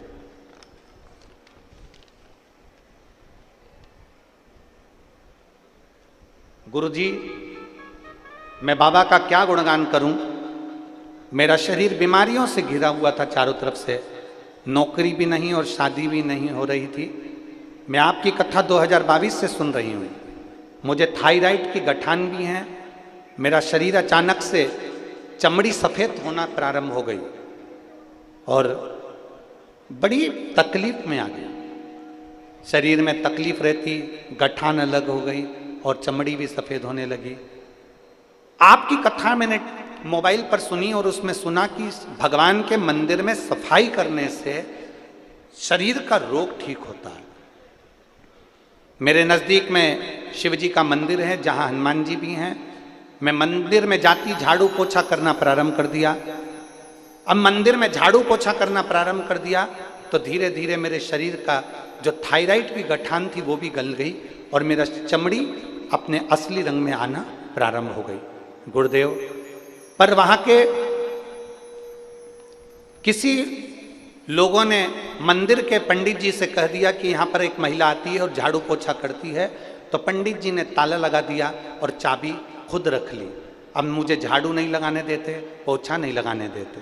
तब मैंने पंडित जी से निवेदन करा, पंडित जी मैंने सियोर वाले महाराज की कथा सुनी है, वो कहते हैं कि मंदिर में झाड़ू पोछा करने से, सफाई करने से शरीर का रोग समाप्त होता है। पंडित जी, मेरा थायराइड की गठान गल गई है और मेरे शरीर की जो सफ़ेद चमड़ी थी वो भी अपने असली रंग में आना चालू हो गई है, मुझे मंदिर में झाड़ू पोछा करने दो। तब पंडित जी नहीं माने। फिर मैंने निवेदन करा, बार बार विनती करी, तब गांव के लोगों ने भी उनसे निवेदन करा, तब पंडित जी ने चाबी देना प्रारंभ करी और मैंने झाड़ू पोछा करना प्रारंभ करा। आज मैं बाबा को धन्यवाद देने के लिए आई हूँ, क्योंकि बाबा की कृपा से मेरी थायराइड की गठानें गल गईं और मेरी जो चमड़ी सफ़ेद हो रही थी अब धीरे धीरे वो अपने असली रंग में आना प्रारंभ हो गई। मैं बाबा को धन्यवाद देने के लिए यहाँ पर पहुँची हूँ। बाबा को मैं धन्यवाद देती हूँ। गुरुदेव, बाबा ने मुझे ठीक करा, मैं बाबा को साधुवाद देती हूँ। आ जाओ बेटा।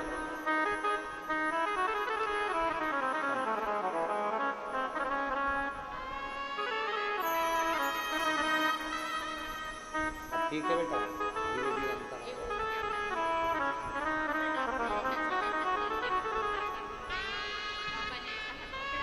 परीक्षा भी पास हो गई, रिजल्ट फाइनल वाला बाकी है। रिश्ता जो है शादी का तो त्र्यंबकेश्वर नासिक से आया। भोले बाबा ने बता रही है, जॉब के लिए कर रही थी वो भी बाबा ने सुन लिया, और शादी नहीं हो रही थी वो भी बाबा ने सुन ली, और शरीर में जो रोग था वो भी धीरे धीरे समाप्त हो रहा है।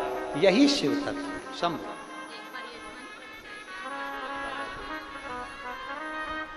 अब निवेदन कर रही है, अब बस बाबा से प्रार्थना है मैं भी एक बार कथा करवा लूं। बाबा कराए। शंभु शंभु।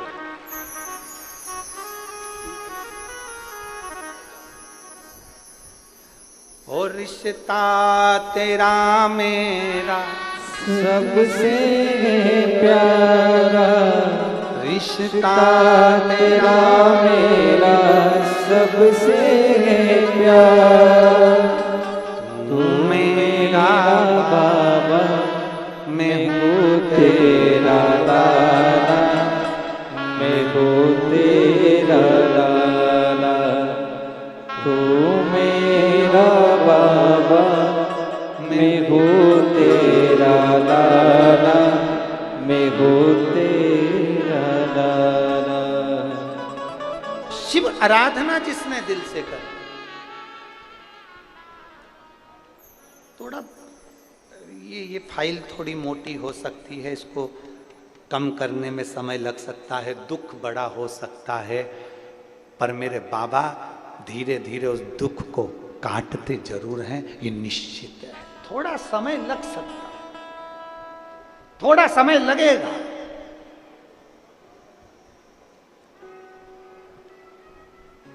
शिव भक्ति सरल नहीं है, शंकर को जानना सरल नहीं है। देवऋषि नारद तक भगवान शिव को नहीं जान पाए थे,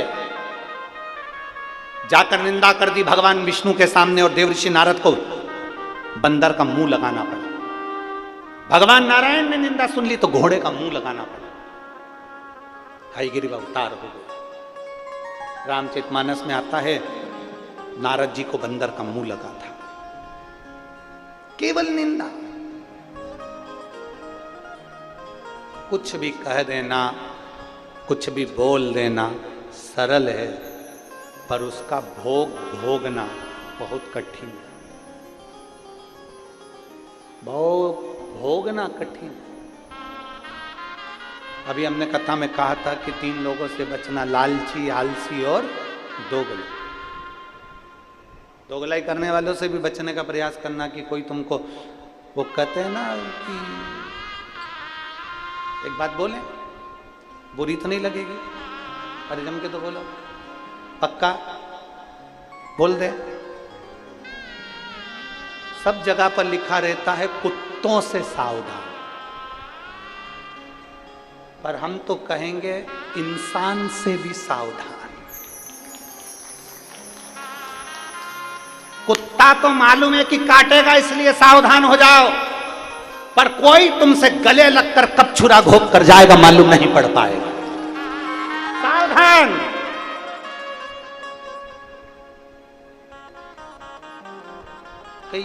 कई लोग आते हैं कथा के अंदर, भक्त आते हैं, भजन करने वाले आते हैं तो चोटते भी आते हैं।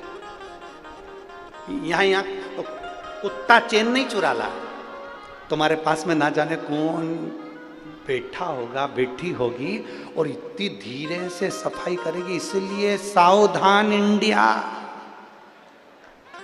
इसलिए सावधान। दीवार पर लिखा रहता है कुत्तों से सावधान, और हम सावधान हो जाते हैं क्योंकि कुत्ता मालूम है काट खाएगा। पर इंसान से भी सावधान रहने का प्रयास करना कि ये कब तुम्हारे साथ रहते रहते कब छल कर कर तुम्हें छुरा घोंप कर चले जाएगा मालूम नहीं पड़ पाएगा। सावधान रहिए, सावधान।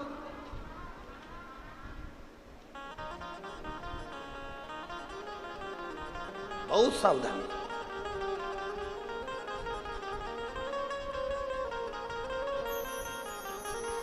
सबसे ज्यादा पहचान होती है मनुष्य की वाणी से, मनुष्य की पहचान होती है। मानव की पहचान मानव की वाणी से होती है। वो मानव की वाणी से पहचाना जाता है कि मानव कैसा होगा। अगर एक पहचान व्यक्ति की करना है तो उसकी वाणी से पहचान करी जा सकती है। अगर बहुत ऊंचे पद पर बैठने वाला बहुत सरलता के विषय में, नम्रता के विषय में बात करे, समझ लेना वो सहज सरल होगा। मालूम पड़े कठोरता के विषय में बात करे, समझ लेना ये भीतर से भी ठीक नहीं है, कभी भी छुरा घोंप कर जा सकता है। वाणी की मिठासता से उसको समझने का प्रयास करें। वाणी की देवऋषि नारद भजन करते करते भगवान विष्णु के पास पहुंच गए, निंदा कर दी। निंदा करते से ही उनको बंदर का मुख लग गया, भगवान नारायण को घोड़े का मुख लग गया, क्योंकि निंदा सुनी थी। अगर कहीं शंकर भगवान की निंदा हो रही हो, बन सके तो जवाब देना, नहीं बन सके तो उठकर चल देना, हमें नहीं सुनना। बन सके तो जवाब दो, नहीं बन सके तो उठकर चल दो, हम नहीं बोल सकते, हमें नहीं सुनना। तू कर निंदा, तेरे को भगवान ने निंदा करने के लिए पैदा करा। माता के गर्भ से तू हुआ इसलिए क्योंकि भगवान ने तुझे गिफ्ट में पैदा करा है कि तू जगत की निंदा करे। कर निंदा, शिव की कोई निंदा करे वहां से उठकर चल दो, हमें नहीं सुनना, हमें नहीं सुनना।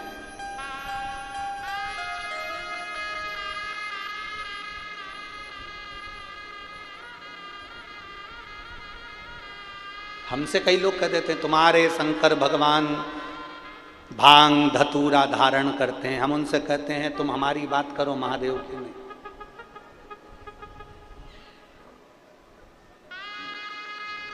फिर कोई प्रश्न करता है शंकर भगवान ऐसी प्रेरणा दे रहे हैं, भांग पीते हैं तो दुनिया के नए नए नवयुवक लड़के लड़कियां भांग पी रहे हैं, ये प्रेरणा देना चाहिए? हमने कहा शंकर भगवान ने तो विष भी पिया था, लिया पी ले।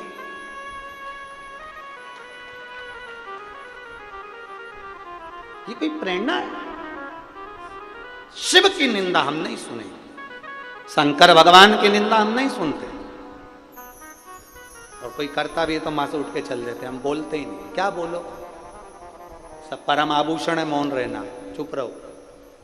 समय आया,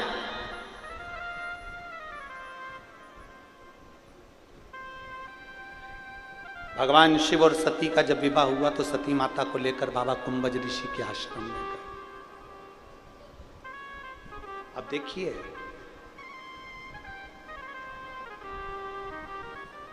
कुंभज बाबा ने कथा कही, अगस्त ऋषि ने, शंकर भगवान कथा को सुन रहे हैं और सती मैया कथा को नहीं सुन पा रहे। बैठे दोनों हैं, कथा सुनने के लिए बैठे दोनों हैं, कुंभज ऋषि के दरवाजे पर, अगस्त बाबा के दरवाजे पर मेरे देवाधिदेव महादेव भी बैठे हैं, तो सती माता भी बैठी है, कथा सुनने के लिए दोनों बैठे हैं। पर शंकर भगवान कथा को सुन पा रहे हैं और सती मैया कथा नहीं सुन पा रही।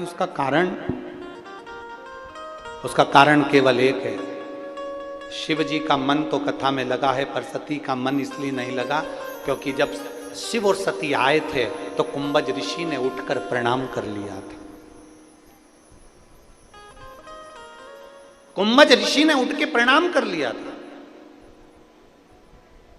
सती मैया ने मन में विचार करा, कथा करने वाला, कथा बाचने वाला जब हमको प्रणाम कर रहा है तो कथा क्या सुनाएगा।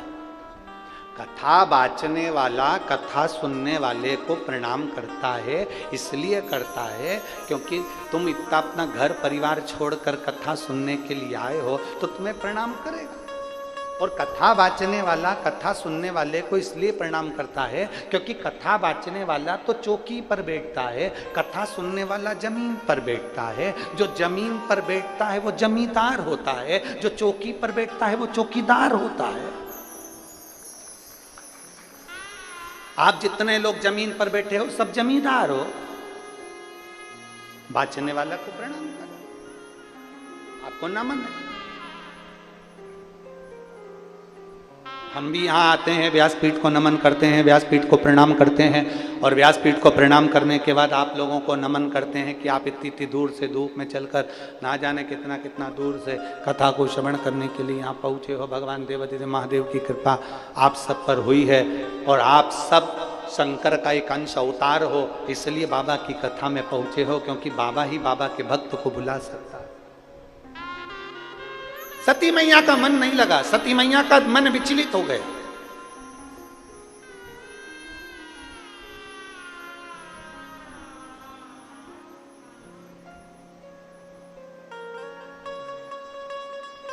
सती मैया का मन विचलित हो गया। चले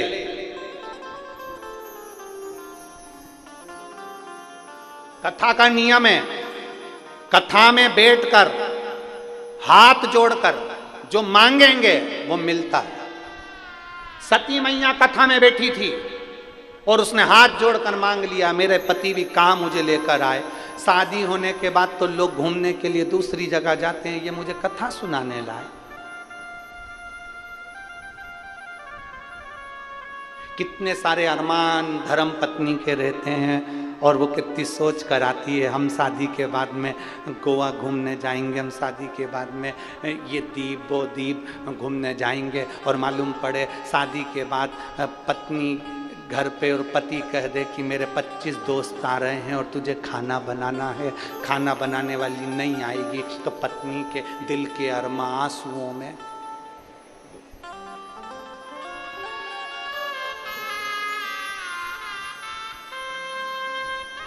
क्या मतलब आने से? सती मैया के मन में बात आ गई। सती मैया ने सोचा मेरे को तो जाना था पति के साथ में भ्रमण करने के लिए और भोलेनाथ जी लेकर आ गए कथा सुनने के लिए। अब मन लगे। एक नियम है, शादी के बाद में दूल्हा दुल्हन को सत्यनारायण जी की कथा सुनवाई जाती है। बोलो सही है कि गलत है? अरे आपके यहाँ होता है कि नहीं होता हमको नहीं मालूम, पर हमारे इधर तो होता है। इधर होता है क्या? दूल्हा दुल्हन आते हैं ना तो उनको दोनों को बिठाते हैं और पंडित जी आते हैं, सत्यनारायण की कथा सुनाते हैं। ये नियम कहाँ से चालू हुआ? ये शंकर जी से चालू हुआ। शंकर भगवान के विवाह जब सती माता से हुआ था तो सती माता को लेकर कुंभज ऋषि के यहाँ कथा सुनने गए थे। उस दिन से नियम बनाया गया कि दूल्हा दुल्हन को शंकर भगवान की पवित्र आनंदमय कथा का रसतत्व ग्रहण कराया जाए, इसलिए सत्यनारायण की कथा सुनाई जाती है। और उसमें देखा जाता है दोनों में मन किसका लग रहा है।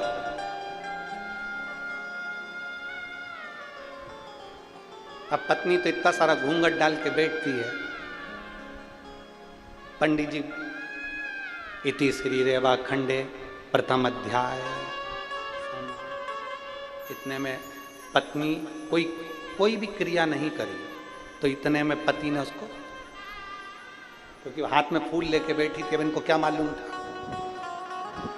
वो तो लगी घूंघट के अंदर।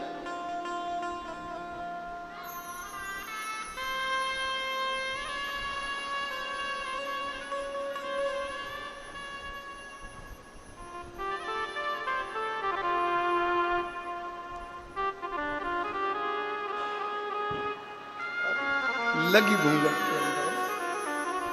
इति श्री रेवा खंडे द्वितीय अध्याय। पत्नी पति से बोली कितने हैं? पति बोला 5।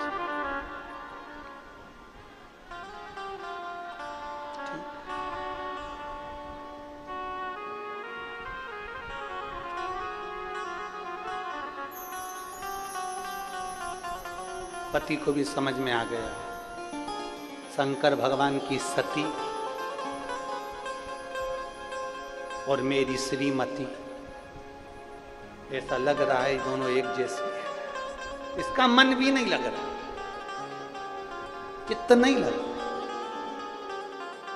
पर एक बात कहूंगा इस पवित्र व्यासपीठ से, जब से शिव महापुराण की कथा लोगों ने सुनना चालू करी है, भक्तों ने, तब से मेरी नवयुवक जितनी बहुएं हैं, जितनी बेटियां हैं, जितनी माताएं हैं, इनमें शंकर जी की भक्ति का बल बढ़ा है।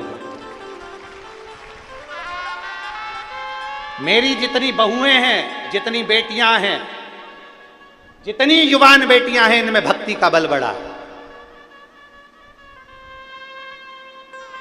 पति अगर कहीं जाने का बोलता है तो सबसे पहले घर की बहुएं कह देती है सीहोर चलें, उज्जैन चलें, काशी चलें, भीमाशंकर चलें, त्र्यंबकेश्वर चलें। ये भक्ति का बल है। अब बहुएं ये नहीं कहती कि हमको कहीं जाना, तो कहती हैं अपने काम करते हैं, अयोध्या चलते हैं, राम जी का दर्शन भी कर आएंगे, अवध की सरयू का स्नान भी करेंगे। ये भक्ति का बल बढ़ा, इसको भक्ति का बल बढ़ा करना। सती मैया मन नहीं लगा, सती मैया ने मन में सोच लिया इससे तो अपने प्राण त्याग देती तो अच्छा था, अपने शरीर को जलकर भस्म कर देती तो अच्छा था। कुंभज ऋषि ने विचार कर लिया, जो कथा में बैठकर मांगा है वही होता है। शंकर भगवान ने राम जी का दर्शन मांगा था तो उनको राम का दर्शन हुआ, और सती मैया ने अग्नि में अपने शरीर को त्यागने की बात करी थी, इसलिए उनका शरीर अग्नि में जलकर भस्म हुआ। जो मांगा था वो हुआ, जो मांगा। दक्ष प्रजापति के यहाँ यज्ञ चल रहा है, बड़े बड़े बहुत सबको बुलाया गया है, पर शिव को आमंत्रित नहीं करा गया था, क्योंकि शंकर भगवान सभा में दक्ष प्रजापति का सम्मान नहीं कर पाए थे।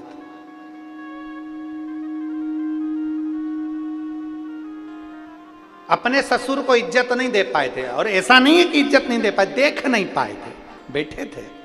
सब उठ के खड़े हुए थे, शंकर भगवान तो अलमस्ती थे, बैठे थे।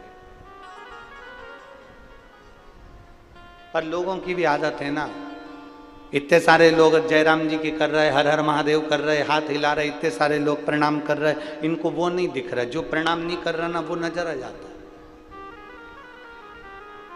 अहंकारी जो व्यक्ति होता है ना, उसको ये सबसे पहले वो ये देखता है कि मुझे किसने प्रणाम करा और किसने नहीं करा। अभिमान जिसके भीतर हो। दक्ष प्रजापति को लग गया, यहाँ की आवाज बढ़ाओ रिटर्न वाली। दक्ष प्रजापति को लग गया, और दक्ष प्रजापति ने जैसे ही देखा कि शिव ने मुझे प्रणाम नहीं करा, श्राप दे दिया, मैं शंकर तुम्हें श्राप देता हूं, तुम शमशान में निवास करोगे। शमशान। मेरे भोले बाबा बड़े प्रसन्न हो गए। मेरे ससुर ने मुझे प्लाट भी दिलाया, तो ऐसी जगह दिलाया जहां कोई कब्जा नहीं करेगा। शमशान में मेरा निवास होगा। जो मौन है शमशान, जहां शिव का निवास है, शंकर मौन होकर बैठे रहते हैं। दुनिया का व्यक्ति कहीं पर भी भटके, पर अंतिम विश्राम तो शंकर की गोद में ही मिलता है, शिव की गोद।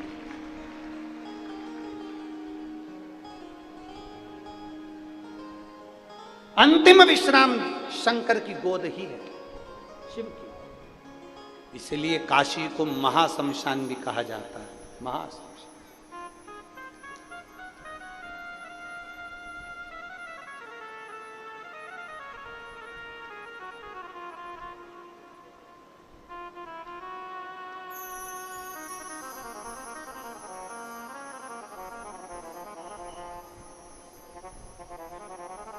हर पल, हर घड़ी, हर क्षण मनुष्य को अपने अंतिम पल का स्मरण करते रहना चाहिए।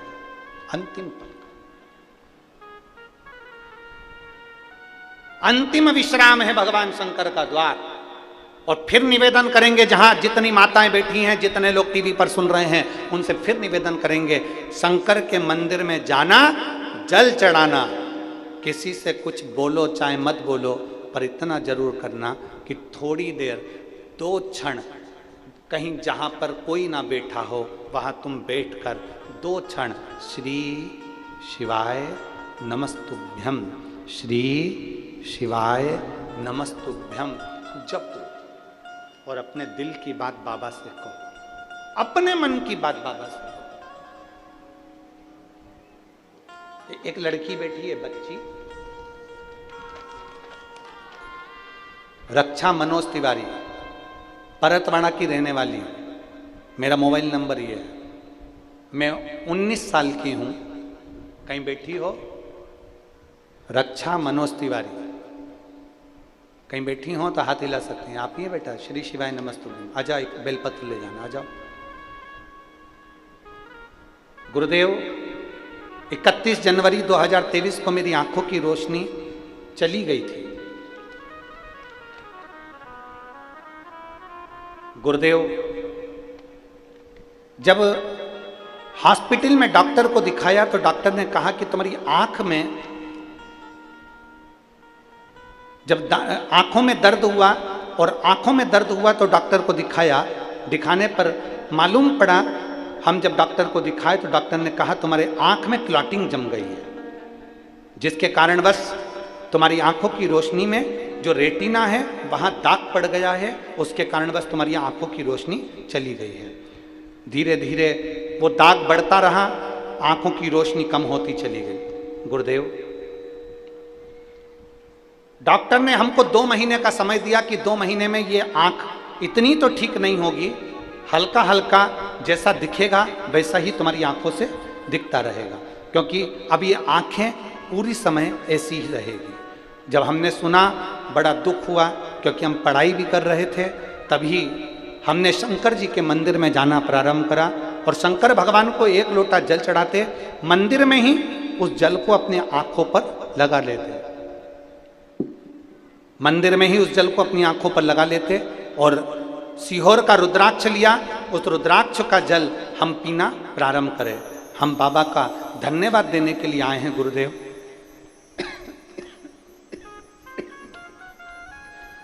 हम बाबा को धन्यवाद देने के लिए आए हैं कि बाबा की कृपा से, डॉक्टर तो 2 महीने का बोले थे, पर 15 दिन में मेरे देवाधिदेव महादेव ने मेरी आंख की रोशनी वापस लौटाई है। मैं बाबा को धन्यवाद देने के लिए आया। आ जाओ, शिव कृपा, शंभु ओघड़ी, अब ठीक है।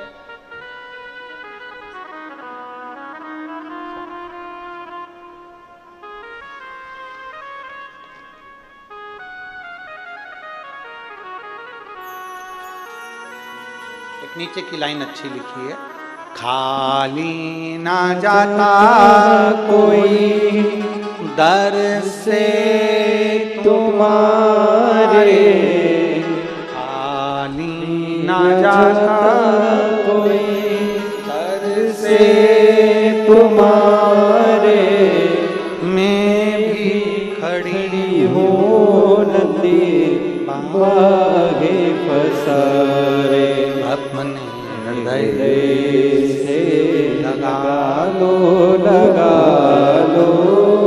गिरा जा रहा हूँ, उठा लो,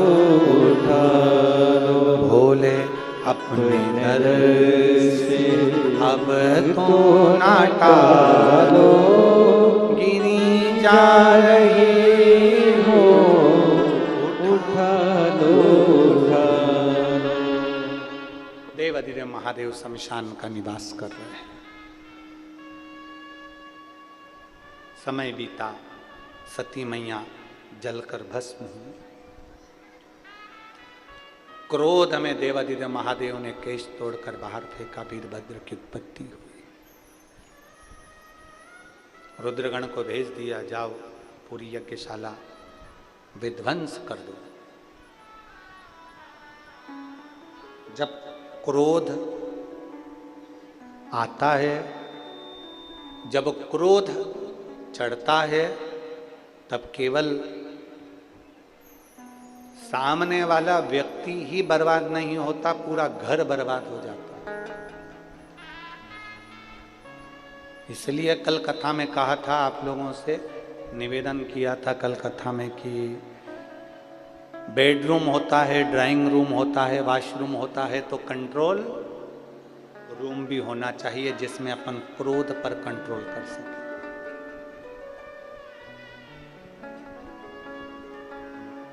अपने गलत विचारों पर कंट्रोल कर सकें, अपनी गलत सोच पर कंट्रोल कर सकें, अपनी गलत वाणी पर अपन कंट्रोल कर सकें। एक रूम हो।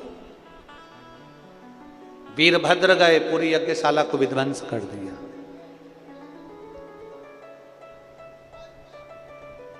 दक्ष प्रजापति का शीश कटा अग्नि में जाकर गिर गया।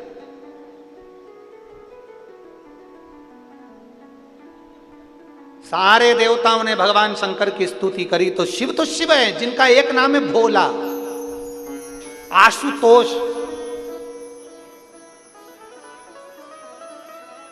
सरल, सहज। अगर कोई क्रोध भी करता है तो मेरा देवाधिदेव महादेव उसको क्षमा कर देता। सबने स्तुति करी, भोलेनाथ बाबा, शंभु त्रिकालदर्शी, कैलाशी, विनाशी, हे शंकर करुणा करिए बाबा, हे भोलेनाथ। दक्ष प्रजापति जो यजमान है उसका सिर कट गया है, अग्नि में गिर गया है, आप कुछ करिए। शंकर भगवान आए और उन्होंने बकरे का मुंह लगाया। बकरे का मुंह लगाने का कारण केवल इतना सा था क्योंकि दक्ष प्रजापति कह रहे थे, मेरा यज्ञ, मैं राजा, मैं दक्ष प्रजापति, जो बार बार मैं मेरा मेरा मेरा मेरा करता है, मरने के बाद वही बकरे का जन्म ले लेता है और आखिरी में एक दिन कट के मर ही जाता है। बहुत बचना चाहिए मैं संबोधन से और मेरे संबोधन से बचने का प्रयास। एक महाराज जी प्रवचन दे रहे थे, प्रवचन में महाराज जी ने कहा, मेरे मुख से 7 दिन तक गंगा बहेगी, तुम सब रोज आओ, डुबकी लगाओ। एक गांव का व्यक्ति अपने घर चले गया, पत्नी को आवाज लगाई, सुनती है। पत्नी बोली, क्या है? पिताजी की अस्थियां रखी थी, कहां है? पत्नी बोली, तुम गंगा जी जा रहे हो? पति बोला, तुझसे जितना पूछा जाए उतना बता, पिताजी की अस्थियां कहां है? पत्नी बोली, वो लाल लाल थैली में टंगी है। पति ने लाल थैली में से अस्थि निकाली और उसको पत्थर पे दोची, पीसी और पीस के पूड़िया बांध ली। पत्नी बोली, कहां जा रहे हो? पति बोला, तू भी चल मेरे साथ, और कथा में जाके बैठ गया। पंडित जी ने फिर कहा, मेरे मुख से 7 दिन तक गंगा बहेगी, तुम सब डुबकी लगाओ। इतने में खड़ा हो गया, रुको महाराज, प्रसाद खाओ। और महाराज जी को जो पुड़िया दी, महाराज जी ने पुड़िया खोली। खोलने के बाद जो मुंह में डाली, डालते सी वो तो हड्डी का चूरा था। जैसे मुंह में गया तो चर्र बोले। अब वो हड्डी का चूरा जैसे ही चर्र बोले तो महाराज जी ने पूछा, क्या खवा दो? क्या खवाया? इतने में वो गांव का व्यक्ति बोला, पिताजी की अस्थियां रखी थी, पत्नी रोज कहती थी गंगा जी में खवाओ, गंगा जी में खवाओ, गंगा जी में खवाओ। हमने सोचा गंगा बहुत दूर है, तुम ही बोले मेरे मुंह से रोज गंगा बह रही है, तो हमने यहीं खवा दी, इसी स्थान पर। प्रयास करो, मैं मेरा ये संबोधन ये ठीक नहीं है। इन संबोधनों से बचने का प्रयास करिएगा, इन संबोधनों से बचने का प्रयास करो।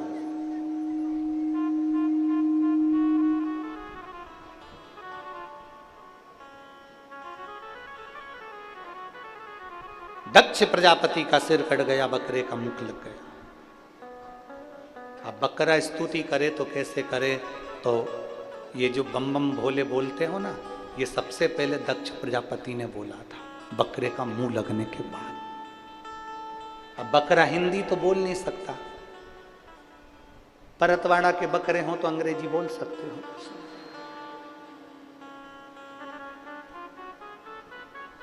अब बकरा ना तो हिंदी बोलेगा ना अंग्रेजी बोलेगा, बकरा बोलता है तो बब बब बब बोलता है।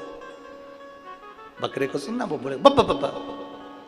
अब जैसे ही दक्ष प्रजापति का सिर लगा बकरे का, दक्ष प्रजापति ने शिव जी की स्तुति करी, चिल्लाकर बोला बब बब बब बब। शंकर जी को बड़ा अच्छा लगा, मेरे ससुर जी कितनी जोरदार स्तुति कर रहे हैं।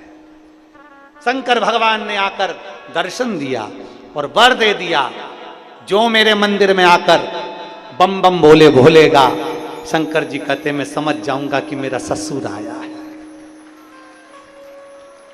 और कोई अगर स्त्री भी बम बम बोले बोलती है तो शंकर जी समझ जाते सास भी आई।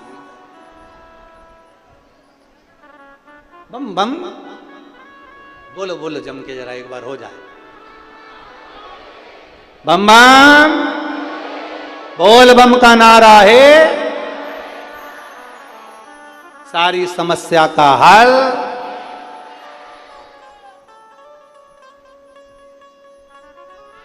कोई लेट बनता है, कोई जल्दी बनता है, शंकर को जल चढ़ाने वाला एक दिन सेठ जरूर बनेगा।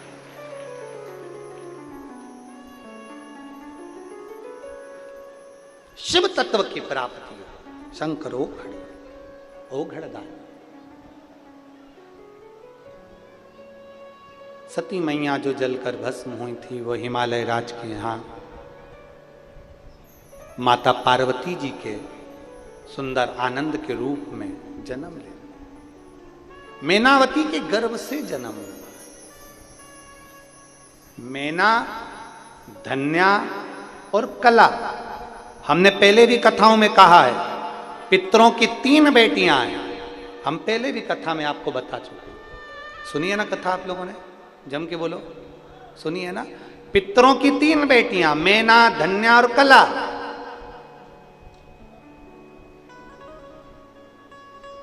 मैना के यहां पर पार्वती मैया, धन्या सुनैना बनी जिनके यहां माता सीता, कला कीर्ति बनी जिनके घर में राधा जी का जन्म। 3 देवियां प्रकट हुई और ये तीनों देवियां जगत के कल्याण के लिए प्रकट हुई है। जगत कल्याण,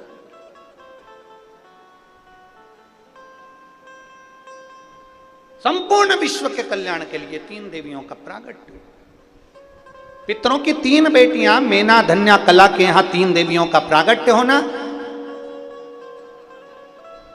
मैनावती की यहां माता पार्वती जी का प्रागट्य होना और पार्वती जी को देखकर जन्म के समय पर देवऋषि नारद का आगमन होना। देवऋषि नारद ने पार्वती जी का भाग्य बताया। भाग्य बताया, मैनावती ने कह दिया मैं अपनी बेटी की शादी नहीं करूंगी। समझाया, शिव जैसा अगर पति मिले तो क्या दिक्कत। शंकर भगवान की आराधना पार्वती जी ने करी और भगवान देवाधिदेव महादेव माता पार्वती को पति के रूप में प्राप्त हुए। देखिए, शिव कौन? विश्वास। पार्वती कौन? श्रद्धा। एक स्त्री का जिस पति के साथ में एक कन्या का विवाह हो रहा है उसके प्रति उसका विश्वास होना जरूरी है। अगर भरोसा नहीं है तो वो संबंध बहुत समय तक टिकता नहीं। विश्वास मूल है। पार्वती जी ने शिव जी पर भरोसा करा। देवाधिदेव महादेव नंदी पर चढ़कर बारात लेकर पधारे हैं। जोरदार ताली बजाएं। भगवान शंकर पार्वती जी आ रहे हैं। भगवान देवाधिदेव महादेव माता पार्वती जी के साथ में पधारे। भगवान शिव जी के गले में माता पार्वती जी ने जयमाला दी है। भगवान शंकर ने पार्वती जी के गले में सुंदर जयमाला पहनाई है। जोरदार ताली बजाकर स्वागत करें भगवान देवाधिदेव महादेव के मंगल विवाह का।